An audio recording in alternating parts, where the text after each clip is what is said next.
Hey, welcome to another video. So today we're going to be going into everything there is to know about the 4 original Hive gods from Destiny 2, Crota, Oryx, Savathun, and Xivu Arath. But before I begin, please be sure to like the video, subscribe to the channel, join the Sith Citadel Discord, links in the description, and consider becoming a join member or sending a super thanks if you wish to further support the channel. Otherwise, let's jump straight into it. So, Crota, son of Oryx, also known as the God Knight, or the Light Destroyer, and the Eater of Hope, was an ancient and powerful Hive prince who wielded the Sword of Crota and killed countless guardians during the city's ill-fated campaign to reclaim the moon. Crota is the main antagonist in the Dark Below, in which the Hive seek to awaken him to lead their armies against humanity. After Oryx fought his way out of the deep, after being trapped within by his sisters Savathun and Xivu Arath, he decided that he needed children to carry on his lineage, and ensure his flow of tribute was always greater than that of his siblings. Crota was then born, and his father explained to him why he had created him and granted him a sword and a name, stating those would be the only things that he gave his son, and that Crota would have to earn his place upon his father's court, the High War. The newborn Crota continued to listen as his father explained the trap of the traveler, and giving species hope that there was a path in the universe that did not involve conflict, and then gave Crota the name the Eater of Hope, in anticipation of the lives and dreams he would snuff out. Crota was then taken to be introduced to the rest of his family. Crota was soon joined by 2 sisters, Ir-Halak and Ir-Anak, and a brother, Nokris. However, Nokris was excommunicated and stricken from the Hive's histories for his heretical necromantic practices. Crota himself was made heir to his father and the Osmium throne. Crota also had 4 sworn princes, Bannock, Dakur, Garok, and Marok, forged for him a great sword with which to ravage worlds and drain the light from his foes. At some point, the young Crota would petition his father to forge him from the flesh of the worms a tablet of ruin to bear in battle, and tithed as tribute to him. Instead, Oryx coldly rebuked his son by setting the newly created tablet with Golgoroth, and explained only tithings of violence from him and his temples were demanded of him. One day, Crota was approached by Oryx in order to watch his sisters as they experimented with the creation of an oversoul, a paracausal thanatosphere meant to hide their deaths and become harder to kill in the hope that he would learn cunning. However, as Oryx departed to observe the destruction of an alien fortress whirled by the Black Fleet, Crota conspired to learn his sister's secrets of the oversoul, with which he shared his father's war priest. His aunt Savathun would influence the arrogant young prince to experiment himself with opening a wound into an open space. The space Crota's sword cut into would open a rift into the Vex network, prompting the Vex to invade Oryx's throne world en masse, much to Savathun's trickery. Crota engaged the Vex in battle, as they struggled to understand the logic of his father's throne world, but they then manifested Kira, Blade Transform, who grasped the logic and became determined to master the Ascendant realm. The Vex teleported away from Crota and slaughtered thousands of Hive throughout the dimension, granting them greater power. Crota and his sisters fought the Vex and created new weapons to defeat them, but Kira fled to the other side of the wound created by Crota and built gates to prevent him from closing it. After a century of stalemate, the war was ended when Oryx was summoned back by Ir. Although Oryx saved his throne world from the Vex and became intrigued by their fascination with geometry, he punished Crota for his reckless experiment by exiling him from his court. Grabbing him by one of his legs, the taken king flung his progeny into the Vex gate network and ordered him to return home covered in glory or not at all. For centuries, Crota traversed the Vex's gate network and fought across space and time, becoming a demon in many cultures. As time passed, he adjusted his tactics as he gained a greater understanding of his father and ceased to spare some of his victims, whom he complained about his father to, and instead built mighty temples and monuments to himself to increase his power through tribute, strengthening himself and his father. Meanwhile, his father would also raise Thalnok, the fanatic of Crota, as a proxy to observe his absent son after he found favor in the latter's attempts to mantle him. Over time, during his imposed exile, Crota himself would be joined in his symphatic consort, Omnigul, the Will of Crota, a zealous wizard who became the mother of his own devoted brood. The 2 of them together would raise Crota's own court of disciples, including Sardon, the Fist of Crota, and the Death Singer, Iriet. At one point, a then nameless Lokar had attempted to murder Omnigul to fuel her own tith. Crota gave chase to the fleeing wizard, only for her to have escaped his wrath, frustrating the exiled Hive Prince. He went before Oryx and demanded his father kill Lokar for her impudence. Oryx was instead amused and impressed by the wizard's ability to evade his son, and raised her to his court, rebuking Crota for his simplicity. Crota also created a mighty ogre for his own design as a means to challenge the wizard Kegor, the World Render, which Omnigul claimed as her own personal summon. Among his greatest of Crota's spawn was Hashladun, the eldest of 4 daughters, along with her sisters Bezereth, Keenox, and Vosher. Even as a young thrall, she came to Crota's attention, as she was able to contend with knights in strength and size. Intrigued by Hashladun, Crota ordered her inundated in the old way of floods to remove her excesses and leave her distilled down to her most powerful form through purification. Hashladun fought the forces Crota sent against her, slaying them all, but Crota himself then came for her, even more deeply impressed by her love for him, expressed by her strong display of will in defying him. Dragging his daughter to a floodplain in the Ascendant realm, he impaled her to its base in the 6 places and began the ritual of inundation. Hashladun survived the ritual and emerged weakened by the ritual, but stronger for it. Murdering the first living thing she encountered to regain her strength, Crota came before her proud and impressed, but in sorrow informed her that in her newfound greatness she could not love him, as most of what had been his in her had washed away, and left behind only what was of her grandfather Oryx. With a cry of joy and grief, he cut a hole in his realm and cast her out of his court to join the ranks of his fathers. At some point in the collapse, Crota and his spawn came to the Sol System, in his everlasting pursuit of the Traveler, and to wipe the last bastion of humanity it had protected. Crota would also leave the Hive in conquering Luna, which held the pyramid of the disciple Nezarec buried beneath the surface since the Traveler's final attack. His spawn hollowed out the planetoid into a war moon, where they laid dormant until they launched their own invasion of Earth during the early City Age. In addition to Luna and the former disciple's pyramid, Crota became interested in the space station's cockatus, which contained experimental gates from the golden age of humanity. He established his hold over these gates and created a manifold into his throne realm.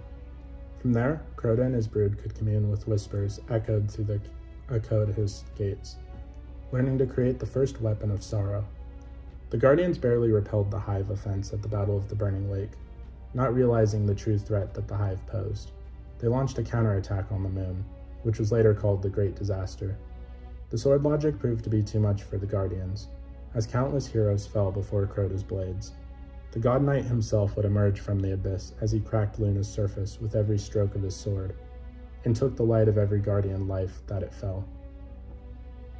Gunvor the Dawncaller would rally the remaining Titans from the First Pillar Order in a desperate charge against Crota, sacrificing themselves to the Eater of Hope in a futile bid for time.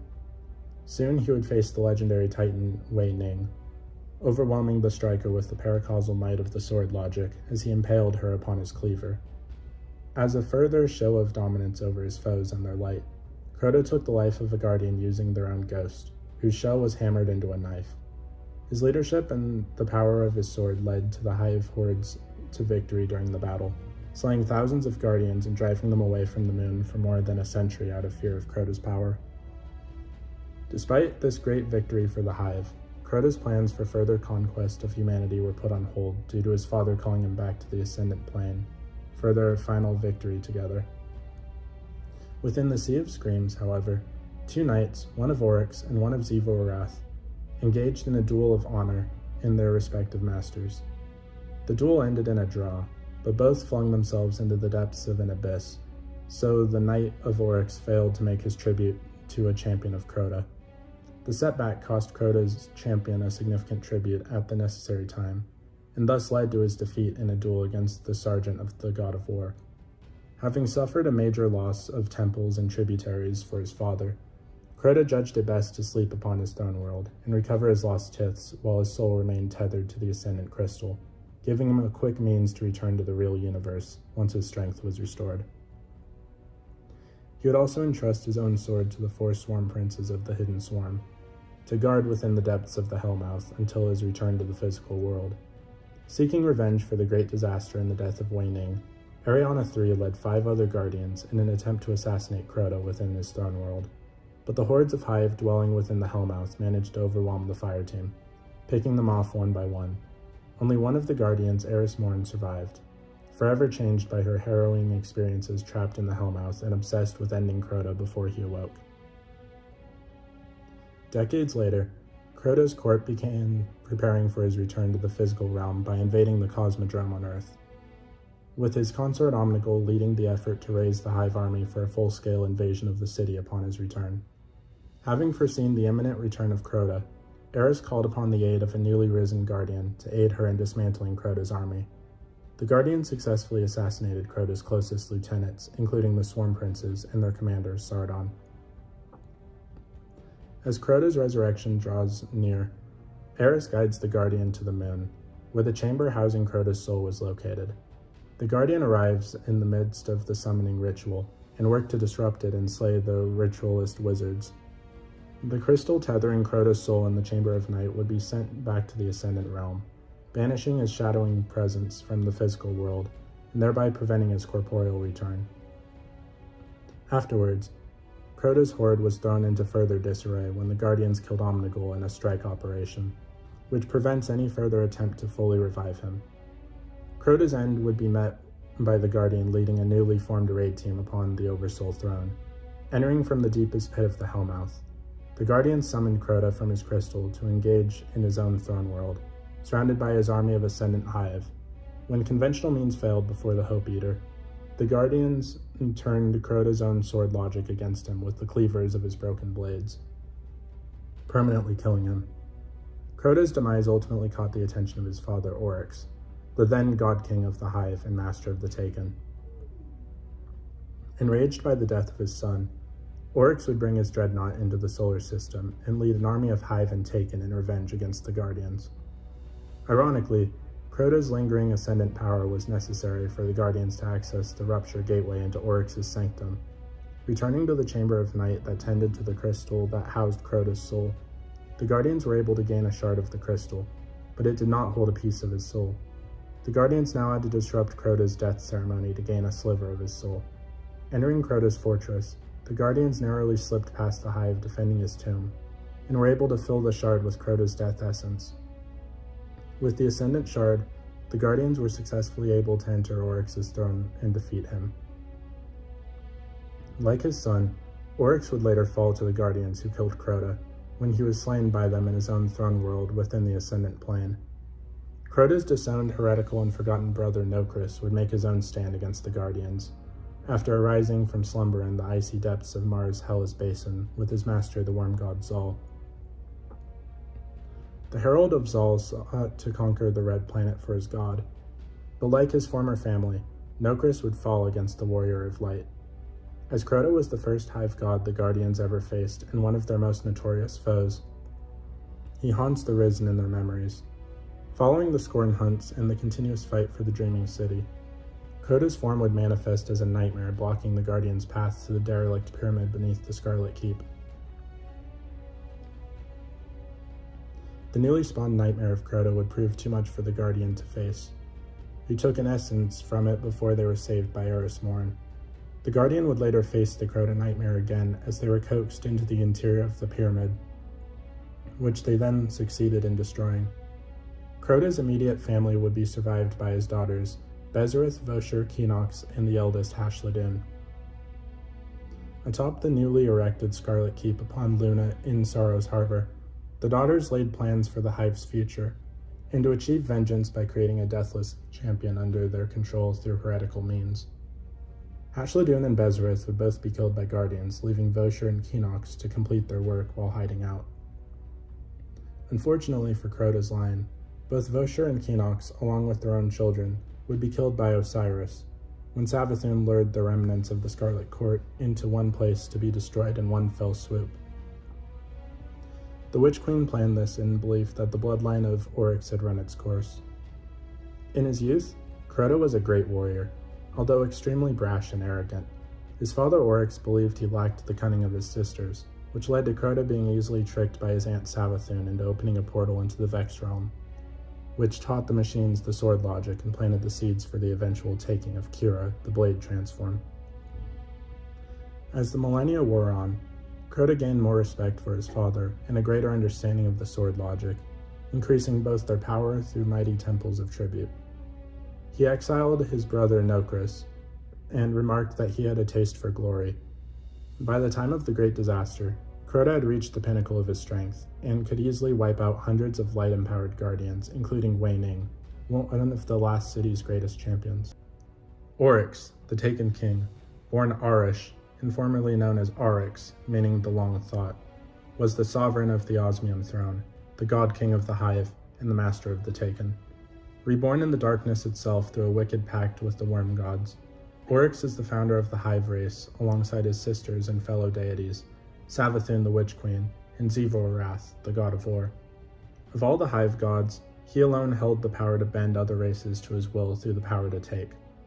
Oryx is also the father of the dreaded Crota, a deadly Hive prince who slew thousands of guardians through the Great Disaster, Nokris, his estranged firstborn and herald of the worm god Zal, as well as 2 death singers and inventors of the Oversoul, twins Iranuk and Irhalak. Enraged at the death of Crota, Oryx traveled to the Sol system aboard his dreadnought, seeking revenge, but was defeated by the Guardian and escaped to his throne world. His second match with the Guardians resulted in his permanent death, and ended the threat he posed to the Sol system, leaving behind a vacancy on his Osmium throne that would remain empty for many years to come. Oryx traces his origins to a gas giant named Fundament, where the Proto-Hive eked out a harsh existence on floating continents, comprised of the shards of their shattered homeworld. Oryx was born as Arish, a Proto-Hive female, and one of 3 surviving daughters of the Osmium King, ruler of the continent called the Osmium Court. Arish's sisters were Zero and Sathona, who together made up the final brood stirred by the Osmium King. When the Osmium King was 10 years old, a lifetime to a Proto-Hive, he succumbed to senility madness, fearing an event called the Synergy, wherein Fundament's 52 moons would align and create a massive tidal wave that would destroy all of Fundament's civilizations. Teox, a sterile mother who had served as a teacher to the king's daughters, feared the royal heirs were too weak to succeed the king and invited a rival kingdom, the Helium Drinkers of the Helium Court, to invade the Osmium Court as their regent. But the Helium Drinkers invaded and slew the Osmium King.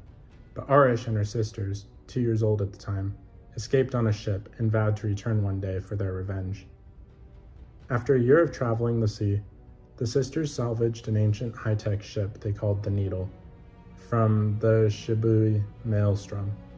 Zero wanted to sell it at the Kaharan Atoll, a gathering place of Fundament's many species, in order to raise enough money to hire a mercenary army. But Arish wanted to take command of the ship. Sathona sided with Arish, goaded on by a worm that their father had kept. The worm had washed up on the Osmium Court's shores and was seemingly dead, but Sathona could hear it speak. The sisters spent the next 2 years reactivating the ship, until Arish decided to use it to fulfill its intended purpose. She wanted to dive into Fundament's core in the hopes of learning a secret that would prevent the Synergy. As they descended, the sisters encountered a vast creature called the Leviathan, a disciple of the Traveler. The Leviathan warned the sisters against proceeding any further, telling them that they faced a choice between the sky and the deep, the light and the darkness, the way of life and the way of death. The sisters rejected the Leviathan, unable to accept that allowing their people to suffer was a better way, and instead decided to follow the worm Sathona had saved, which urged them to continue diving. Deep within the Fundament Ocean, the sisters encountered the worm gods, who drew their power from the darkness itself. Yul, Ir, Zul, and Akka, the virtuous worms. The worm gods claimed that they had lived and grown in Fundament's depths for millions of years, trapped by the Leviathan and the Traveler. They had called many species to Fundament, hoping one would be tenacious enough to find them. They offered Zero, Sathona, and Arish immortality if they would allow themselves to be hosts for the worm's larvae, with the caveat that if the sisters ceased to obey their natures, Zero's desire to test her strength, Sathona's cunning, Arish's inquisitiveness, their worms would consume them. Furthermore, the stronger the sisters became, the greater their worms' appetites would be. The sisters accepted the pact, Zero took the Night Morph and became Zivo-Arath, the god of war. Sithona took the Mother Morph and became Savathun, the Witch Queen, and Arish took the King Morph, transforming into a male and becoming Arix, the king of the Hive. Over the following years, the siblings returned to their people and spread the worms among them, creating the first Hive and enabling them to first liberate the Osmium Court, then drive Teox and the other fearful species of Fundament to Cahorn Atoll, and finally to build spaceships and break free of Fundament entirely. As Arix and his sisters forced an ultimatum on the remaining Proto-Hive to accept the worms or perish, Arix turned his attention to Fundament's moons, the Ammonites, who had allied with the Traveler and gave asylum to Teox. Initially, he was willing to negotiate with the Ammonites, but his sister Savathun, under pressure from the worms, killed Arix as punishment. Rather than dying, Arix's soul instead passed to the Ascendant Realm, or the Throne World, where his soul resided until he returned to the mortal realm. Rebuked, Arix purged what sympathy and goodwill he had left, becoming a merciless tyrant. He and his sisters warred with and killed one another on a regular basis after the defeat of the Ammonites, as part of their worship of the sword logic, in their attempt to become the sharpest blades in the universe, heading to their Ascendant realms when defeated. Their war of revenge against Teox had transformed into a campaign of genocide, when they slew the Ammonites and other interstellar civilizations to feed their worms. The Lords of the Hive also established their Ascendant realms, with Arix naming his the High War. During the war with the Akume, Arix came to realize that the worms had deceived him and his sisters. Their worms' appetites were growing past their ability to feed with death. Meeting with his sisters in the Ascendant realm, surrounded by their servants, some of which despised them for showing weakness, they despaired over their dilemma. When his sisters offered their power to help Arix find a way to save them, Arix killed them, then used that power to confront his patron god Akka. He killed Akka so that he may steal its ability to call upon the deep, and created the Tablets of Ruin, which gave him the power to take. His transformation complete, Arix was now Oryx, the Taken King. During the subsequent war with the Akume, Oryx revived Zivo-Arath in an act of war, and revived Savathun in an act of cunning. He then decreed the Tith system. Each hive would kill their enemies, take some to feed their worm, and tith the rest to their superior. Thralls would tith to acolytes, acolytes would tith to knights or wizards, the knights and wizards would tith to the Ascendant Hive. Those who commanded legions of warriors and earned the right to enter the Hive God's Ascendant realms. All of this violence would eventually reach Oryx, Savathun, and Zivo-Arath, allowing their worms to feed on violence, while continuing to invoke their inner natures. After destroying the Tashabethi, Oryx used his Tablets of Ruin to commune directly with the voice in the darkness itself. It explained to Oryx that the sword logic was not death for the sake of death, but to aid in the creation of a final shape, which was its ultimate endgame to bring order to an anarchic universe. However, while he spoke to the witness, Savathun and Zivo-Arath conspired to maroon him in its realm, cut off his flow of tribute, and steal his tablets. Wandering within the deep and fearing that he was becoming a nihilist, Oryx eventually decided to sire his own spawn. After fighting his way back into real space and defeating his sisters, the results of this were Crota and the Death Singer twins Iranuk and Ir-Halak. Unknown to most, Oryx had another son named Nokris, but unlike Crota, he was physically weak in comparison, while Nokris honed his mind, learned powerful magic, and hoarded knowledge. Oryx disfavored him incredibly. Ultimately, Nokris sought to prove himself by speaking to the worm gods the same way Oryx himself did. While most of the worm gods rejected Nokris, the disfavored son managed to forge a pact with Zal. Nokris traded his heart for some of Zal's power and the secrets of necromancy. Oryx soon learned about his son's activities and was utterly furious. Nokris' actions were sacrilege, as necromancy was a heretical violation of the sword logic. For his crimes, the king of the Hive exiled him and removed all references of his disowned son from the world's grave, the books of sorrow, and most of his own memories. Only a statue remained as the only reference to his forgotten son. One day, the Death Singers were refining their death songs and came up with the idea of the Oversoul. Intrigued, Oryx commanded Crota to watch his sisters, so that he might learn something. However, while Oryx was off studying the deep, Crota was deceived by Savathun into using his cleaver to cut a portal in the High War, allowing the Vex to enter. For 100 years, the children of Oryx waged war with the Vex, who quickly deduced the sword logic and worship of the deep as key to attaining power in the High War. However, while the Hive were able to overpower the Vex, they were unable to push them out, as they lost too much of their power when entering the Vex conflicts. The situation became so severe that the Worm era itself demanded that Oryx return and end the war. Quickly returning to the High War, Oryx used his powers to take the Vex and clear his throne world. Angered at his son's imperfection, Oryx threw Crota into the Vex Gate network, decreeing that come home victorious or die forgotten. At first, Crota resented his father for his seeming abandonment, but after time came to understand his father and built temples to Oryx and the Deep, eventually becoming a vital link in Oryx's Tith of Death and achieving godhood himself. However, Oryx recognized that the threat of the Vex invading his throne world could not happen again, so he moved to the High War into the mighty dreadnought, scrimshawed from the remains of Akka. During the Hive's campaign against the Harmony and the Vex, Kira Blade Transform presented Oryx with a simulation of his former self, Arish. Oryx looked upon the simulation with amusement, while Arish looked upon Oryx in horror, demanding to know what he had done to her sisters and her people. In the end, Oryx took Kira and presented the Vex and its simulation to Savathun. When she asked him what proof they had that they were doing was right, Oryx simply replied that the Hive's existence was proof enough in their own convictions to live eternal by the sword logic. Following the war with the Harmony, Savathun decided that her fleets would enter the black hole that the Harmony lived around, claiming they would become stronger for it, while Xivu Arath took her fleets away from Oryx's as she felt he constrained her too much. The exact nature of Oryx was once unknown to the Guardians, but the name Oryx appeared often enough in Hive rituals that it could not be ignored. Shrines dedicated to Oryx used by the Hive to communicate with Oryx across the universe were known to exist throughout the Sol system. Osiris studied the Hive extensively and foretold that the spawn of Crota would one day pave the way for Oryx's coming by snuffing out the worlds of light. Members of the Blood of Oryx, Hive sect, are thought to be a direct servant to Oryx himself, though it is speculated that he is the master of all other Hive sects as well.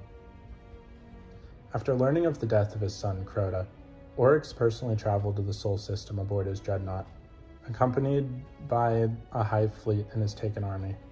While staging his fleet in the rings of Saturn, Oryx and his fleet were attacked by the forces of the Reefborn Awoken, led by Queen Mara Sov and Prince Uldren Sov. An intense battle ensued, as both forces seemed to be equally matched. Queen Mara and her Techions then summoned the Harbingers, weapons of mysterious power that plowed through Oryx's fleet, but was unable to damage the dreadnought.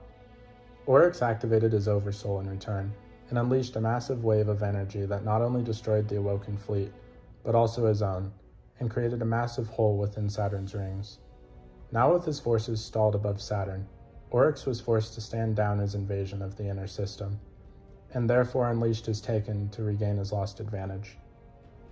At some point after the Battle of Saturn, Oryx's essence took the remaining Techions from the battle, and managed to seep into the Dreaming City that they inadvertently opened for him, causing a Taken corruption that warped the Awoken city in between their reality and their ascendant plane.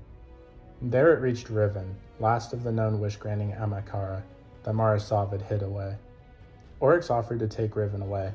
Riven, eager to try bargaining with the king, told Oryx to take whatever he wished, as long as he wished. Oryx's forces first attacked Cabal bases on Phobos and Mars. Cabal detachments were devastated within hours, with the Sand Eaters suffering a catastrophic 58% casualties, while the Blind Legion and the Dust Giants lost 35 and 39% of their numbers respectively. The Vanguard discovered Oryx's presence after sending a Guardian to Phobos to investigate a Cabal distress signal, by which time Taken covens began appearing on multiple worlds, ushering in the Taken War. Oryx was nearly beaten when the Guardian breached his sanctum and attacked him, but this was only a temporary setback.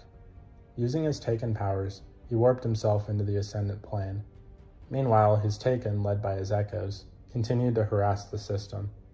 Once the Blights had been removed, the Guardians turned their attention on Oryx and his Hive and Taken champions.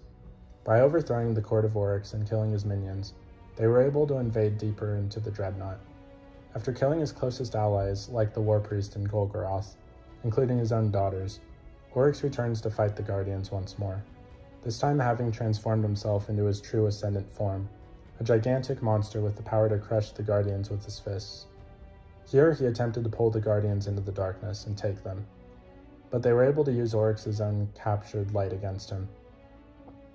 By slaying the Light Eater ogres, and then detonating the light they left behind, the blight in Oryx's chest erupted in a violent burst that brought about the king's permanent death.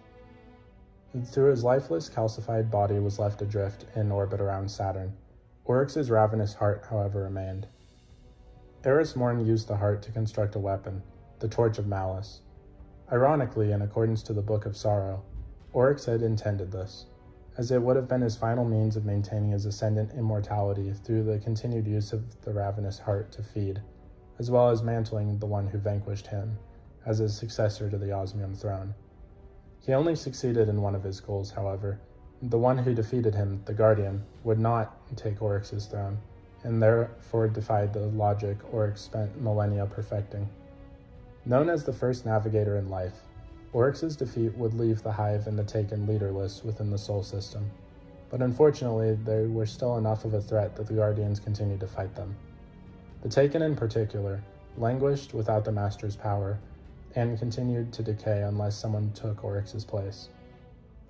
Two individuals in particular would attempt to assume Oryx's throne, Alec Hool the Darkblade and Malok the Pride of Oryx.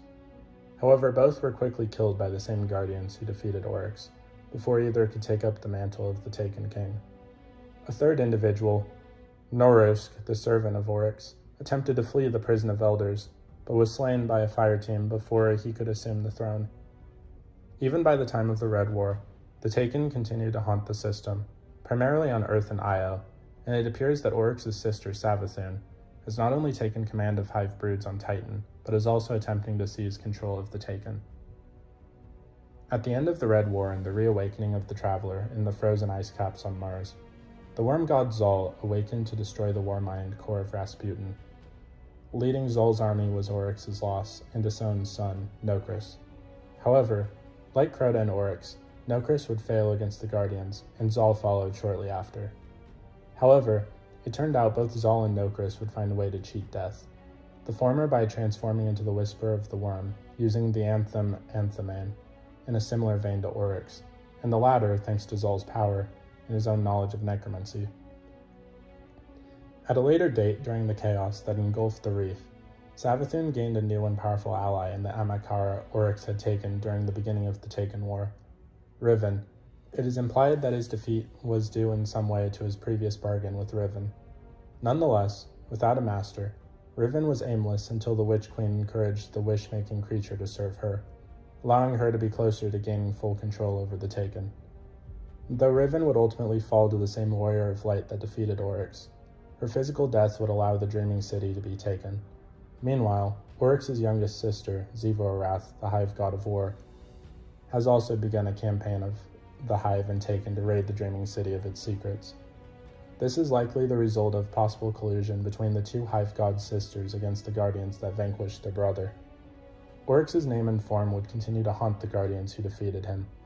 A rogue Lightbearer in particular, the Drifter, found him as the scariest Hive he could think of, and used his form to create a primeval Taken in the Tier 3 of his Reckoning game. This Taken Guardian's face would be known as the likeness of Oryx, which is a shadowy projection of Oryx, the Taken King. Much later on, the daughters of Crota, Oryx's granddaughters led by Hashladun, would seek to use the energies of the Lunar Pyramid to regain the Hive's advantage against the Guardians and avenge their fallen lineage. Taking command of the Hidden Swarm, constructing the massive red fortress of the Scarlet Keep, and utilizing forbidden Hive magic, the daughters of Crota managed to control the nightmares and protect themselves against the pyramid's energy. Further, Hashladun and her sisters conceived a plot to recreate the fallen Oryx, a necessary violation of the sword logic since the Taken King was never succeeded by his conquerors. However, Hashladun would be destroyed by the Guardians that fell her father and grandfather before her plot could reach fruition. The Witch Queen, the Hive Ghost Finch, led the Guardian to a temple Savathun had built in the throne world and dedicated to her brother. And guarded by Oryx's foster son, Alec Hool, now resurrected in the light as the Lightblade, it houses an enormous statue of Oryx defeating Akka.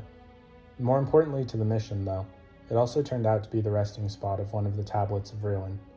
As the Guardian made their investigation into how the Rich Queen and her Lucent brood managed to claim the light, the tablet they acquired from the temple showed them her plan to steal the Traveler was more, so they learned that Oryx's sister had refused to take her brother's place as Master of the Taken, and on going back to the decision they had made millennia ago.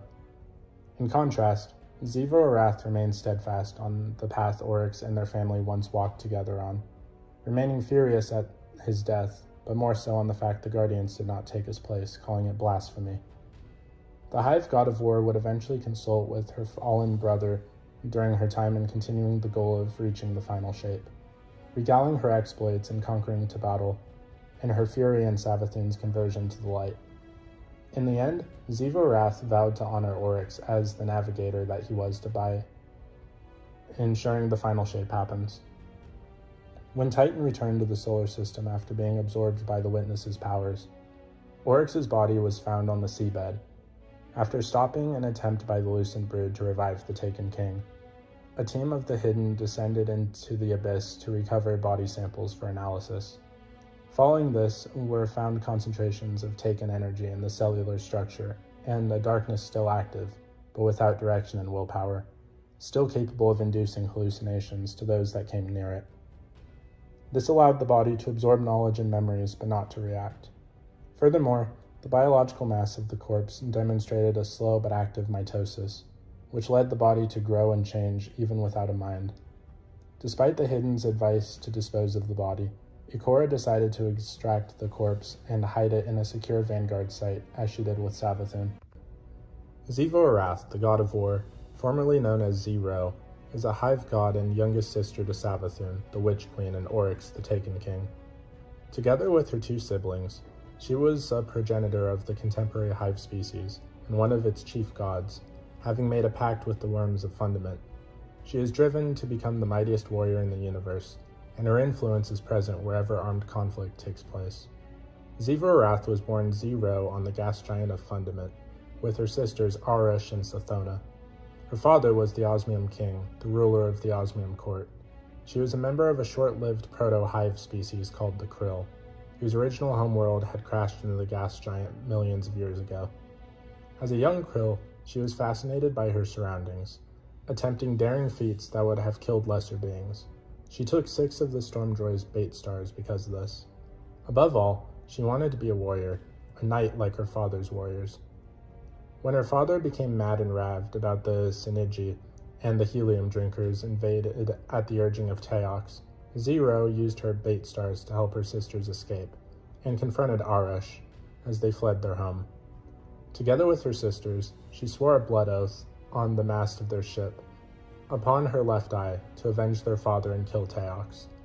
When they salvaged an ancient high-tech ship from the Shavui maelstrom, Zero wanted to sell it to raise an army and kill Teox immediately, but was convinced by Sathona that it was worthless. During their aimless journey at the behest of Sathona, who was guided by their father's worm familiar, Zero cleaned up the ship and attempted to take her sisters' minds off their task. Eventually, when Sathona fretted they would not be able to avenge their father, and Arash concluded that they would have to dive, Zero was initially afraid but understood. Zero warned them, however, that this is how the crew had died. But Sathona, urged on by the worm, agreed with Arash. The sisters took the needle into the deep. They finally reached a point where they could use the ship's sensors on the oceans. To their horror, they discovered that the synergy was real, and that Fundament's moons had already aligned. Just then, they were encountered by the Leviathan, a creature long spoken of in Krill myth. The Leviathan warned the sisters that they needed to turn back, or else would unleash disaster upon the universe, saying that they faced a choice between the light, which offered civilization, and the darkness, which offered only violence. However, the Leviathan offered no hope to the sisters to avoid the synergy. Sathona then revealed the worm's help to her sisters, and how it urged them to go down. Rejecting the Leviathan's warnings, the sisters dove into the core. Reaching the very center of Fundament, the 3 sisters found the worm gods Akka, Ir, Zol, and Yul. The worm gods offered the 3 sisters a chance for the Krill to escape Fundament, as well as to achieve immortality. All they had to do was take the worm's larvae into them as symbiotes and spread them among the krill. The worms possessed the caveat that the sisters must never cease their natures. Zero must always test her strength, Sithona must always be cunning, and Arash must always try to understand. The sisters accepted the pact and became the first hive. Zero took the night morph and became Zivu-Arath. Sithona took the mother morph and became Savathun, and Arash took the king morph, transforming into a male and becoming Arix, the king of the hive, and eventually Oryx. As Arix and his sisters forced an ultimatum on the remaining krill to accept the worms or perish, turning them into the hive, Arix turned his attention to Fundament's moons, and gave the Ammonites, there who had allied with the Traveler, and gave asylum to Teox.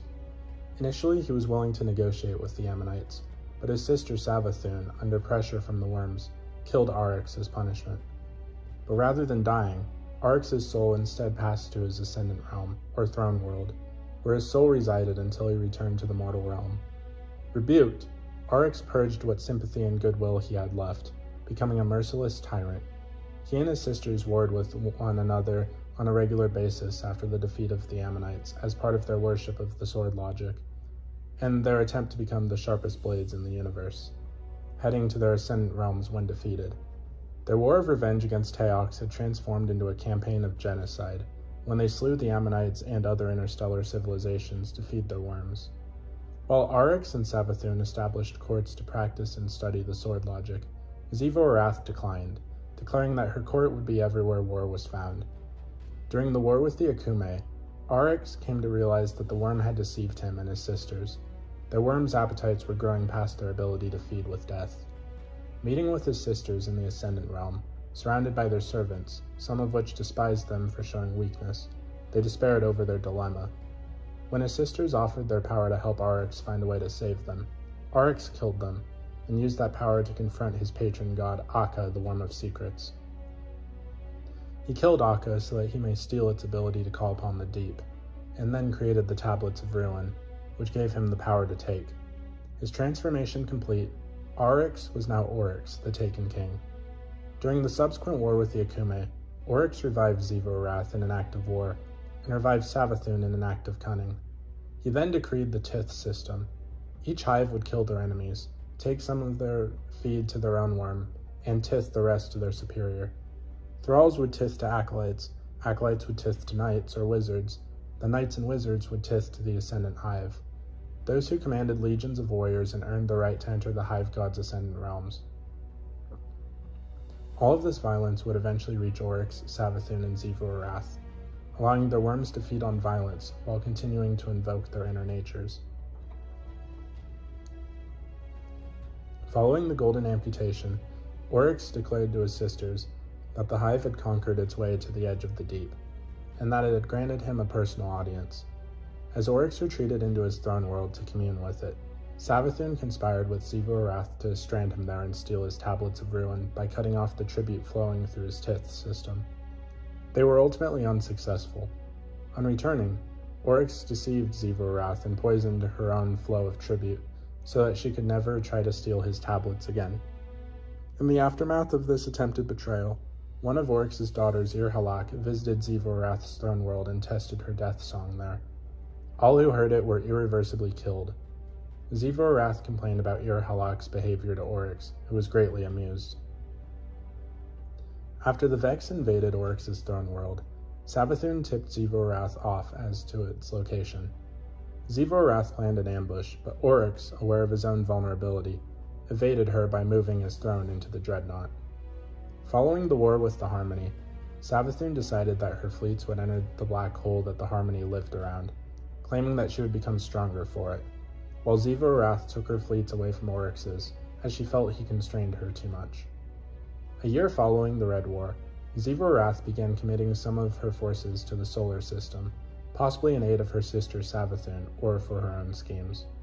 An ogre, Meager, spawn of Zivu, was imprisoned in the Prison of Elders and broke free during the Scorpion's jailbreak. A substantial force of Hive and Taken, apparently obedient to Zivu-Arath, also invaded the Dreaming City after its unsealing, pillaging it for awoken relics towards an unknown purpose. These forces were destroyed by the Guardian, and the relics returned to the Awoken.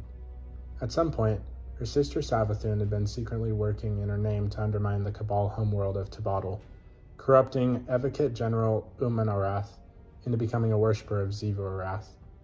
Driven by obsession over war, Arath undertook a HIVE ritual in the capital city to summon the god of war to their planet, which was accidentally completed when Catel, the Princess Imperial, slew Arath, providing the blood and sacrifice needed to open a portal for Arath to come through with her armada of war moons and an army of HIVE. As she invaded Tabadal, Arath declared that the Cabal had been worshipping her for as long as they venerated war, and that she had finally come to claim her overdue tribute. Her forces overwhelmed the Cabal's defenses and drove Empress Catel to evacuate the remaining population to the remnants of her fleet and retreat to the Sol System. Following the second arrival of the Black Fleet in the Sol System and the sudden disappearance of Savathun from her court, Arath began marshaling her forces into the system and making her influence even more overt. Her High Celebrant began spawning cryptoliths throughout the system, corrupting HIVE, Fallen, and Cabal alike that came within range of them into Wrathborn subjects. Though Arath's High Celebrant would be hunted down and killed by the Guardians, it was later on revealed that her Wrathborn were not only attacking the solar system, but also spread out across the galaxy. Most notably, the Cabal themselves had been under siege since the fall of their world, prompting the newly coronated Empress Catel to propose an alliance with the last city to stand against the HIVE god of war. Despite the gift Savathun had given her, Arath has begun to actively hunt her sister, apparently at the behest of another, forcing the Witch Queen to go into hiding. Following Osiris's loss of his light, Savathun saved him from Arath and began to adopt his form, knowing that Arath would never expect to find her sister within the last city. Arath would continue to hunt her sister regardless, but her efforts would distort the Ascendant plane, which ultimately led her to corner the Awoken Queen Mara Sov, who was being escorted by her Tachyon coven. Though Mara managed to escape, Arath captured her coven, taking them into her service. To save her people, the Dreaming City, and combat the Black Fleet, Mara Sov strikes a bargain with Savathun in exchange for excising her worm from her being. She would release Osiris. In addition, Mara Sov wishes to stabilize the Ascendant plane with her rescued Tachyons using the ley lines, which would prevent Arath from corrupting it to her advantage. Later on, she would task Kel'Garath, risen from bones, to steal an Awoken artifact. Kel'Garath would attempt to do so, but the Guardian would get in there first, taking the relic and using it to kill Kel'Garath and the pillagers accompanying him. Despite the efforts of Arath's horde, they failed to prevent the Guardians from saving Mara Sov's coven, as well as securing the ley lines back into the Awoken's hands. On the day of the ritual to excise Savathun's worm, Arath, in a last-ditch effort to capture her sister, had her horde launch a massive assault on the Dreaming City and attempted to overwhelm the Blind Well. Despite being unsuccessful in preventing the realignment of the ley lines, this would allow the HIVE army to travel through the Ascendant plane and begin swarming the ritual spire, in which the exorcism was taking place, until they were once again pushed back by the Guardians. Desperate to capture Savathun, Arath sent Kurutus, Kolix, and finally her champion Kel'Garath to stop the ritual, forcing their way into the spire. Regardless of her horde's forces and her champion's efforts, they ultimately failed and were defeated at the hands of the Lightbearers, allowing Mara Sov to successfully remove the Witch Queen's worm. Following her failure to prevent the exorcism and being unable to capture her sister, Arath would have her forces lay low and gather their strength as the Guardians would handle the Witch Queen themselves, after she had resurfaced as a Lightbearer along with some of her followers in the Lucent Brood. Her forces would engage the Lucent HIVE in defending the Scarlet Keep from being taken from them for a ritual to invade Earth, but would engage the Guardians and the Imperial Cabal who sought to prevent the Lucent ritual. However, after the Guardians defeated Savathun and learned the existence of Arath's master, the Witness, forced back the Lucent Brood, dealt with a resurgence of nightmares on a returned Leviathan, and bested Aramis from claiming the relics of Nezarec as ordered by the Witness, Arath and her forces would re-emerge and consolidate their power in preparation for the Witness's return.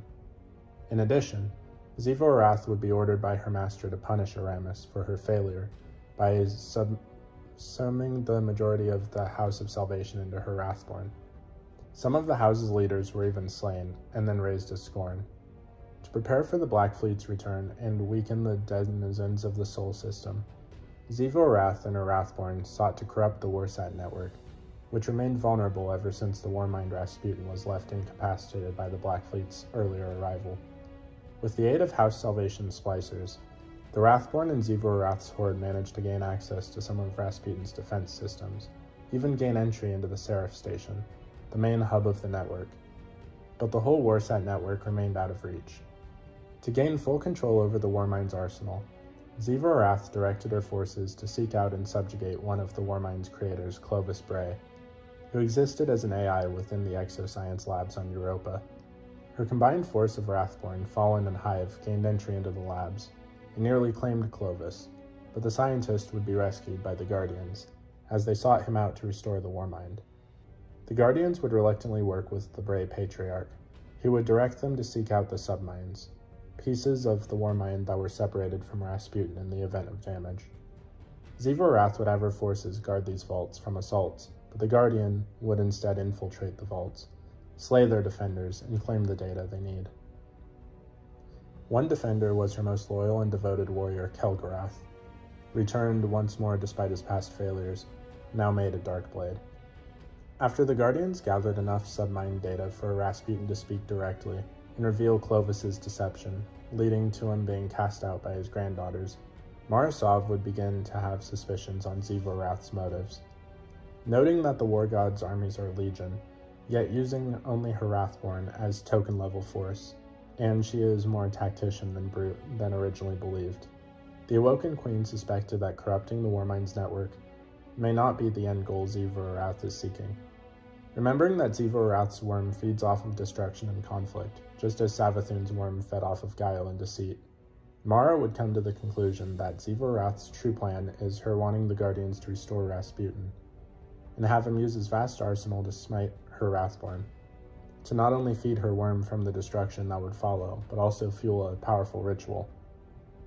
A spell to open a portal over Earth large enough to send her armies through and overwhelm humanity. Just as she had accomplished on the Cabal's homeworld of Tabotl, Mara would bring this conclusion to the Vanguard Coalition, stating that to prevent Xivu Arath from achieving her goal, they must not restore the Warmind. Anna Bray, however, voices her objections, stating that Rasputin is more than a weapon, and that humanity needs him as an ally if they are to survive the witnesses coming. Mara then suggests that instead of a complete victory, they restore Rasputin as Anna wants, but he refrained from smiting the Wrathborn, denying Xivu Arath the requirements she needs for her ritual. The rest of the Coalition's leaders agree to the plan. Unfortunately for Xivu Arath, her aspirations for invading Earth would be for naught. Though Aramis finally managed to gain access to the Warsat network, activating the Warmind's abhorrent imperative, a protocol where the network would target the Traveler should the entity leave humanity, Rasputin sacrificed himself with his Aura Sacrifice Order to destroy the entire Warsat network. With her aspirations for a ritual ruined, Xivu Arath ordered her Wrathborn and Hive forces to pull back from the inner system, though her forces would continue to cling to Europa, forcing the Guardians to continue operations there. Xivu Arath's hunt for Asha following Titan's reappearance after having previously been taken by the Witness. A team of Guardians consisted of the Young Wolf, Commander Zavala, Saint 14, and Lord Saladin, landed on the rig in an attempt to reach Deputy Commander Sloan, who had broadcast a distress signal shortly after the moon reappeared. The team encountered Hive and Taken forces belonging to Xivu Arath, who directly addressed the Guardians telepathically through her battle song. She taunted Saint 14 in particular, remarking that Sagira had been a foe worthy of death while Osiris had not, driving the Titan into rage. The Guardians succeeded in locating Sloan and learned of her predicament. The duty commander was particularly taken after Titan was claimed by the Witness, which allowed her to tune into the enemy's radio, but was afflicted by damning whispers, which almost led her to be claimed by Xivu Arath, but thanks to the creature Asha, Sloan was slaved and established a connection with her. Understanding that they share a foe in the Witness, the Guardians work with Sloan in helping her and strengthening her connection to Asha, thereby allowing her to decipher her messages. As the Guardians worked this, They clashed with Ziva-Wrath's Wrathborn, with the war god taunting them.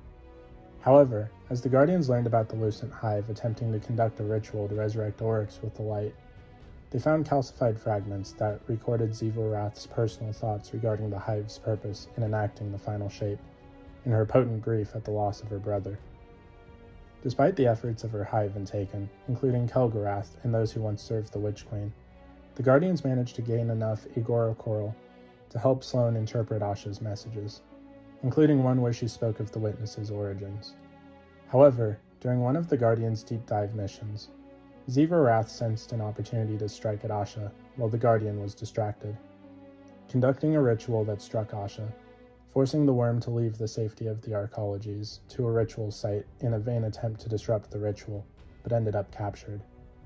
Ziva-Wrath ordered the orchestrators of the ritual, 3 Screams of Ziva-Wrath, to begin the ritual where she will take Asha.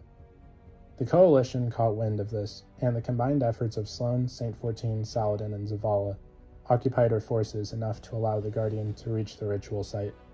Taking out each wizard and using the Drifter's machine to purify the Igori coral not only disrupted the ritual, but each one wounded Ziva-Wrath herself. But the Hive war god would laugh following each wounding.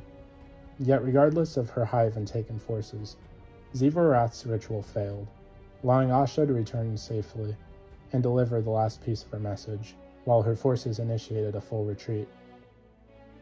The worm attempted to speak it through Sloane, but the deputy commander nearly became possessed by the Hive war god, who once again taunted her, but thanks to Zavala, Sloane was able to regain control over herself.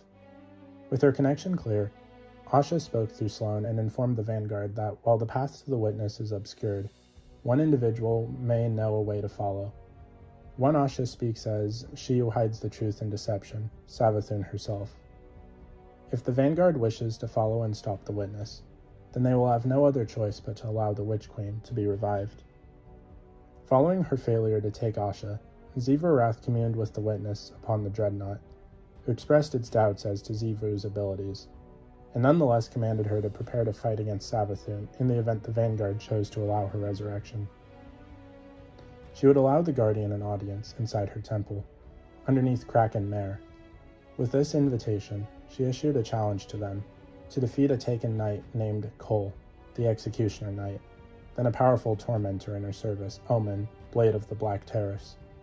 After defeating the tormentor, she deems them worthy, awarding them the Wicked Implement, the use of which would allow them to not only tith to her, but become strong enough to face her directly. So, after weighing their options, Ikora and Eris believed that there was no other way to follow the Witness, but to allow the Witch Queen to be revived and gain the information she possessed. Reaching out to Savathun's ghost Amaru, offering him the Witch Queen's body to be revived in exchange for the knowledge they seek, Amaru instead offers a bargain of his own, citing that Savathun anticipated that the Vanguard would need her. He will revive Savathun, but only after killing her sister Ziva-Wrath for good, and will provide the aid necessary for it.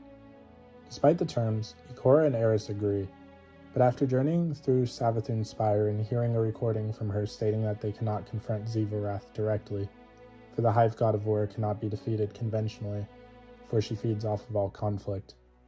Therefore, only a Hive God of equal strength can defeat Ziva-Wrath, using the Hive's own sword logic. Understanding that the task now falls to her, Eris Morn volunteers herself to become a Hive, and with the Guardian as her acolyte, she would feed from the kills until she grows strong enough to challenge the Hive God of War. Though Ikora objects to this plan, fearing for Eris's well-being, she is convinced that there's no other way, for simply maintaining their current stalemate with Ziva-Wrath is not feasible, nor can they outright battle with her. In either case, they will lose. After performing a ritual that turns Eris Morn into the Hive God of Vengeance, the Guardians begin slaying Hive and other creatures found within the Witch Queen's obulette, found beneath Savathun's spire as tiths to her, which allows Eris to grow in strength. However, Ziva-Wrath became aware of Eris's ascension and welcomed it, even calling Eris her new sister, which Eris adamantly denies. Nonetheless, Ziva-Wrath sends her forces to claim Savathun's spire, once viewing the sanctum as heresy, but came to the conclusion that even the light can adhere to the sword logic. But the Guardians managed to clear the spire of Savathun's forces. Further, the Guardians prevented the War God's forces from slaying the prisoners found in the altars of summoning, slaying them themselves as tithes to Eris. During all of this, Ziva continued to taunt Eris, goading her to give in to her new hive nature and accept the sword logic as truth, even welcoming the upcoming challenge the two will have. But Eris remains steadfast against her words. With her hand forced, Ziva summons one of her most powerful warriors, the Leviathan Eater, the bane of the Ammonites, to face the Guardians, but the entity withdraws as it merely tested their capabilities, and it'll be back once Ziva brood had been organized. After Eris prepared herself for the Guardian's final tith, she opened the way to the altar of the sword, where Ziva had her Leviathan-eating waiting. Though the god of war welcomed the challenge greatly, her favored champion ultimately fell to the Guardians, their tith strengthening Eris. However, what Ziva didn't expect was Eris Morn slaying a revived Savathun, gaining millennia worth of power as the Witch Queen hadn't been killed since the separation of her worm. Combining that power with the tiths the Guardians had collected, Eris Morn had become the most powerful hive god, surpassing even Ziva. However, instead of challenging the hive god of war directly, Eris Morn weaves a spell that banishes Ziva from her own throne world, rendering her mortal and vulnerable. With her spell finished, Eris collapses and eventually returns to her human form, but confirms to the Guardian that Ziva is furious at her defeat, and being severed from her throne world, she can't grow in strength from her tiths, which Ikora believes will make her more open to being challenged should Ziva appear. Savathun, meanwhile, found great amusement in her sister's predicament, enough to send Ziva a message taunting her, though the war god would not respond. Following her banishment from her own throne world, Ziva went into hiding, not taking part in the final battle between the Coalition and the Witness. Her hive forces, however, would still serve the Witness in combating the Guardians as they found a path to enter the Traveler's Pale Heart. After the Guardians found the weakness of the Witness, they would continue their efforts to heal the Traveler and locate any remaining lost ghosts. One of these missions involved finding and saving Akasha, a ghost that had been systematically scanning Awoken territory for years, and whose last known location was the Dreaming City. After finding Akasha, Marasov, Micah, and Crow would deduce from the movements across the ley lanes that as Ziva didn't join the Witness in its invasion of the Pale Heart, she was planning to turn the forces of the Black Fleet and the Coalition against each other to gain an advantage. Ziva would continue to move the hive forces from her broods through the Ascendant Plane en masse, while Mara was focused on holding back the final shape, and couldn't keep an eye on her city's ley lines, cutting her losses for her previous master, and gathering her strength for the war that would follow the war against the Witness. Another of these missions involved finding and saving Citrine, a ghost obsessed with Mormont hardware, and whose last known location was Mars. Here, the Guardian would traverse the unpredictable rifts that cursed the planet. Micah would detect Ziva hive forces were sent back to the planet to investigate the time anomalies, and the team would confront and kill Kelgorath, risen from bones, manifested from when he was trying to conquer the location, to prevent Ziva from retrieving any functional Warmind tech, while Mara would dispatch her Techions to seal the rift, even if temporarily. Though the Coalition rejoiced in the Witness's fall, they nonetheless understood that its death left a power vacuum that some of its former servants are seeking to fill and continue to enact the final shape. They also hadn't forgotten that Ziva remained at large. Though she was mortal, the Hive God of War remained a threat that the Guardians would have to contend with in the future. Eris Morn inquired as to where Xivu and Savathun had fled after the final shape was prevented. So, compared to her siblings, Xivu is the least subtle, but the most bloodthirsty, boisterous and wrathful of the three. Nearly every time she speaks, it is in booming roars, ferocious growls, and screams of bloodlust, and is literally the embodiment of war. She relishes conflict and strife in all its forms. She is a master of siege warfare and an expert strategist, with her brood being far better organized and battle-hardened than even Oryx's hive. Even Savathun's ghost in Maru has admitted that Xivu is the Witness's best general. While her tactical abilities are exceptional, Xivu has often been shown to be simpler, easier to fool, and generally less intelligent than her siblings. While she was disguised as Osiris, Savathun stated that her sister lacked a sense of creativity and ambitions on her own, After observing that she was merely pushing through the cracks within the dreaming city that the Witch Queen had previously left behind.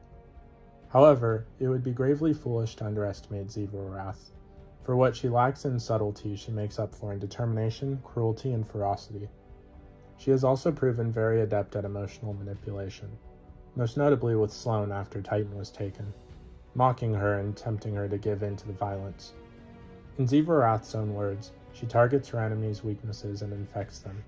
Doing so leaves her opponents doubting themselves, or giving into rage which would fuel the conflict that feeds her and her worm.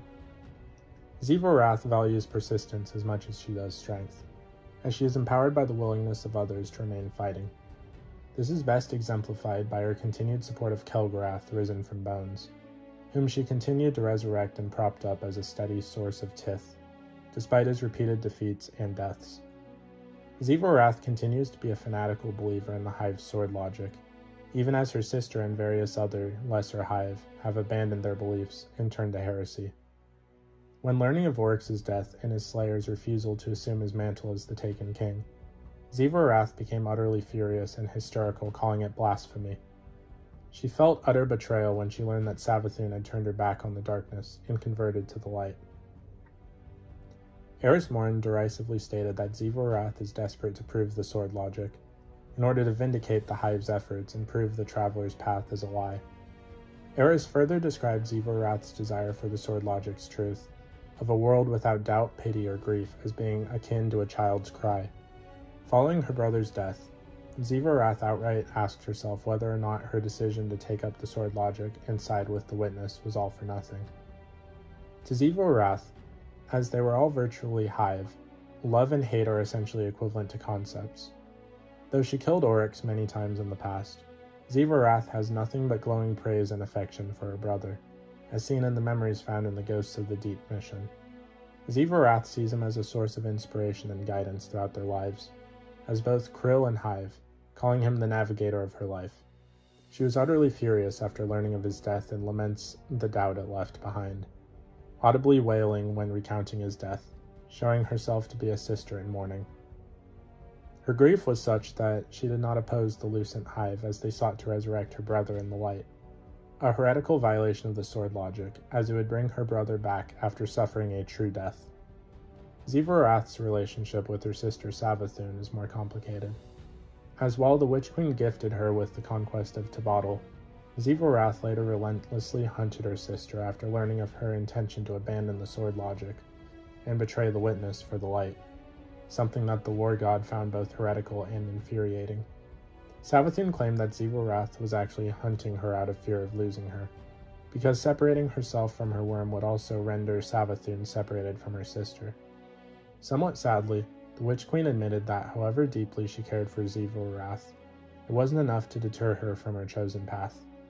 Nonetheless, despite the love that the sisters may have once had, Xivu-Arath remains angry with the Witch Queen's abandonment of their ways, leading the god of war to deface what Savathun once possessed and twist her former lieutenants into her servants.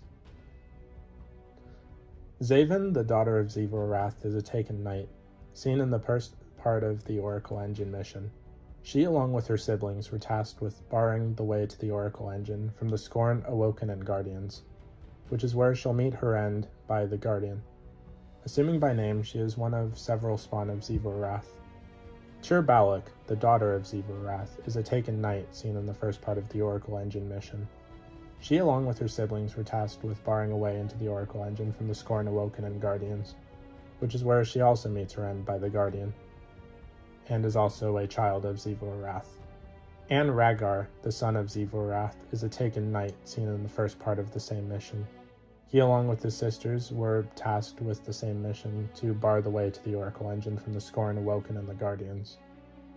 Skoroboth, the son of Xivu-Arath, was also a Hive Knight and the child of Xivu-Arath, the god of war. He commanded his mother's forces during the initial invasion of the Awoken's territory in the Ascendant Realm, but was imprisoned by his foes within a Hive fortress when they were unable to kill him. He is finally killed by the Guardian during the Shattered Realm, Runes of Wrath mission. Savathun, formerly known as Sathona, is a Hive god and sister to Xivu-Arath, the god of war, and Oryx, the Taken King.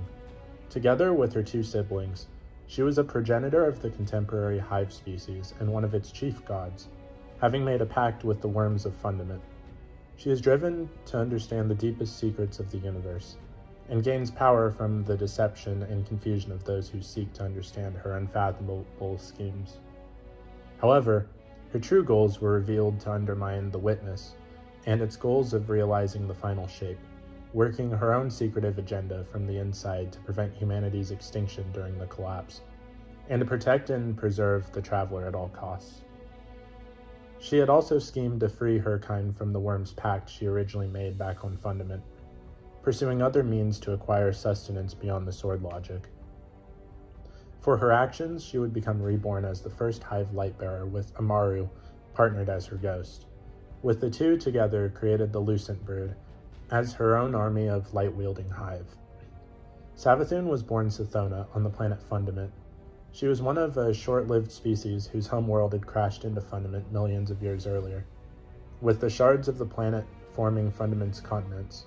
The Osmium Court was one such continent, ruled by the Osmium King, and Sithona was his second-born daughter, older sister of Zero, and younger sister to Arish. The three sisters were tutored by Teox, a sterile mother, a proto-hive morph capable of spawning children, which also allowed them to live longer by eating mother jelly at adulthood. The proto-hive's harsh lives convinced Sithona at an early age to become a mother, not because she wanted children or feared dying, but because she wanted to live long enough to have meaning in her life.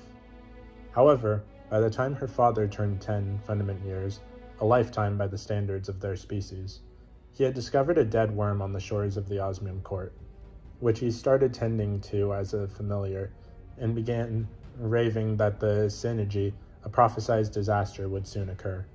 While Arish took her father's warnings to heart, Teox concluded that the king was falling to senility in his old age, and that none of his daughters, which were 2 years old at the time, could properly rule the Osmium Court and protect it from the Helium Court, a rival kingdom. While acknowledging that Sithona was a brilliant thinker, Teox noted she could not fight. In desperation, Teox sent a message to the rulers of the Helium Court, the Helium Drinkers, saying that she would help them assassinate the king and his daughters if they installed her as their regent. The Helium Drinkers accepted Teox's proposal and attacked, killing the king but failing to kill his daughters. In the confusion, Sithona managed to steal her father's worm in their escape. Reaching Arish's ship, the three sisters made a blood oath to return and take vengeance, with Sithona vowing that she would become a mother and raise her spawn on the corpses of Helium Drinkers. Over the next year, the three sisters sailed the oceans of Fundament. During this time, Sithona began to hear her father's worm speak to her, guiding her to acts that would save the sisters over the year. Finally, the three sisters found a ship they named the Needle, built of high technology, but whose crew had died obscenely after hatching an egg from a creature that they could not recognize. Zero insisted that they sell the ship at the Kaharn Atoll, where the species of Fundament gathered, saying that an auction could raise them enough money to hire mercenaries to fight the Helium Drinkers. However, Sithona told Zero that the ship was worthless. Arish instead suggested that they repair the ship. With prompting from the worm, Sithona agreed with Arish and convinced Zero to repair the ship. Over the next 2 years, the sisters repaired the Needle, but by this point, the sisters were 5 years old. Sithona raised her fears that she would soon be too old to eat mother jelly, and that the sisters were unable to fulfill their oath. Arish said that the sisters had to dive beneath the oceans of Fundament, traveling to the planet's core. Zero warned that this was how the crew had died, but Sithona, urged on by the worm, agreed with Arish. The sisters took the Needle into the deep. They finally reached a point where they could use the ship's sensors on the oceans. To their horror, they discovered that the synergy was real, and that Fundament's moons had already aligned. Just then, they were encountered by the Leviathan, a creature long spoken of in Proto-Hive myth. The Leviathan warned the sisters that they needed to turn back, or else they would unleash disaster upon the universe, saying that they faced a choice between the light, which offered civilization, and the darkness, which only offered violence. However, the Leviathan offered no hope to the sisters to avoid the synergy. Sithona then revealed the worm's help to her sisters, and how it urged them to go down. Rejecting the Leviathan's warnings, the sisters dove into the core. Reaching the very center of Fundament, the three sisters found the worm gods Akka, Ir, Zol, and Yol. The worm gods offered the three sisters a chance for the proto-hive to escape Fundament, as well as achieve immortality. All they had to do was take the worm's larvae into them as symbiotes and spread them among the proto-hive. The worms posed the caveat that the sisters must never cease their natures. Zero must always test her strength, Sathona must always be cunning, and Arash must always try to understand. The sisters accepted the pact and became the first hive. Zero took the night morph and became Ziva-Arath. Sathona took the mother morph and became Savathun. And Arash took the king morph, transforming into a male and becoming Arix, the king of the hive.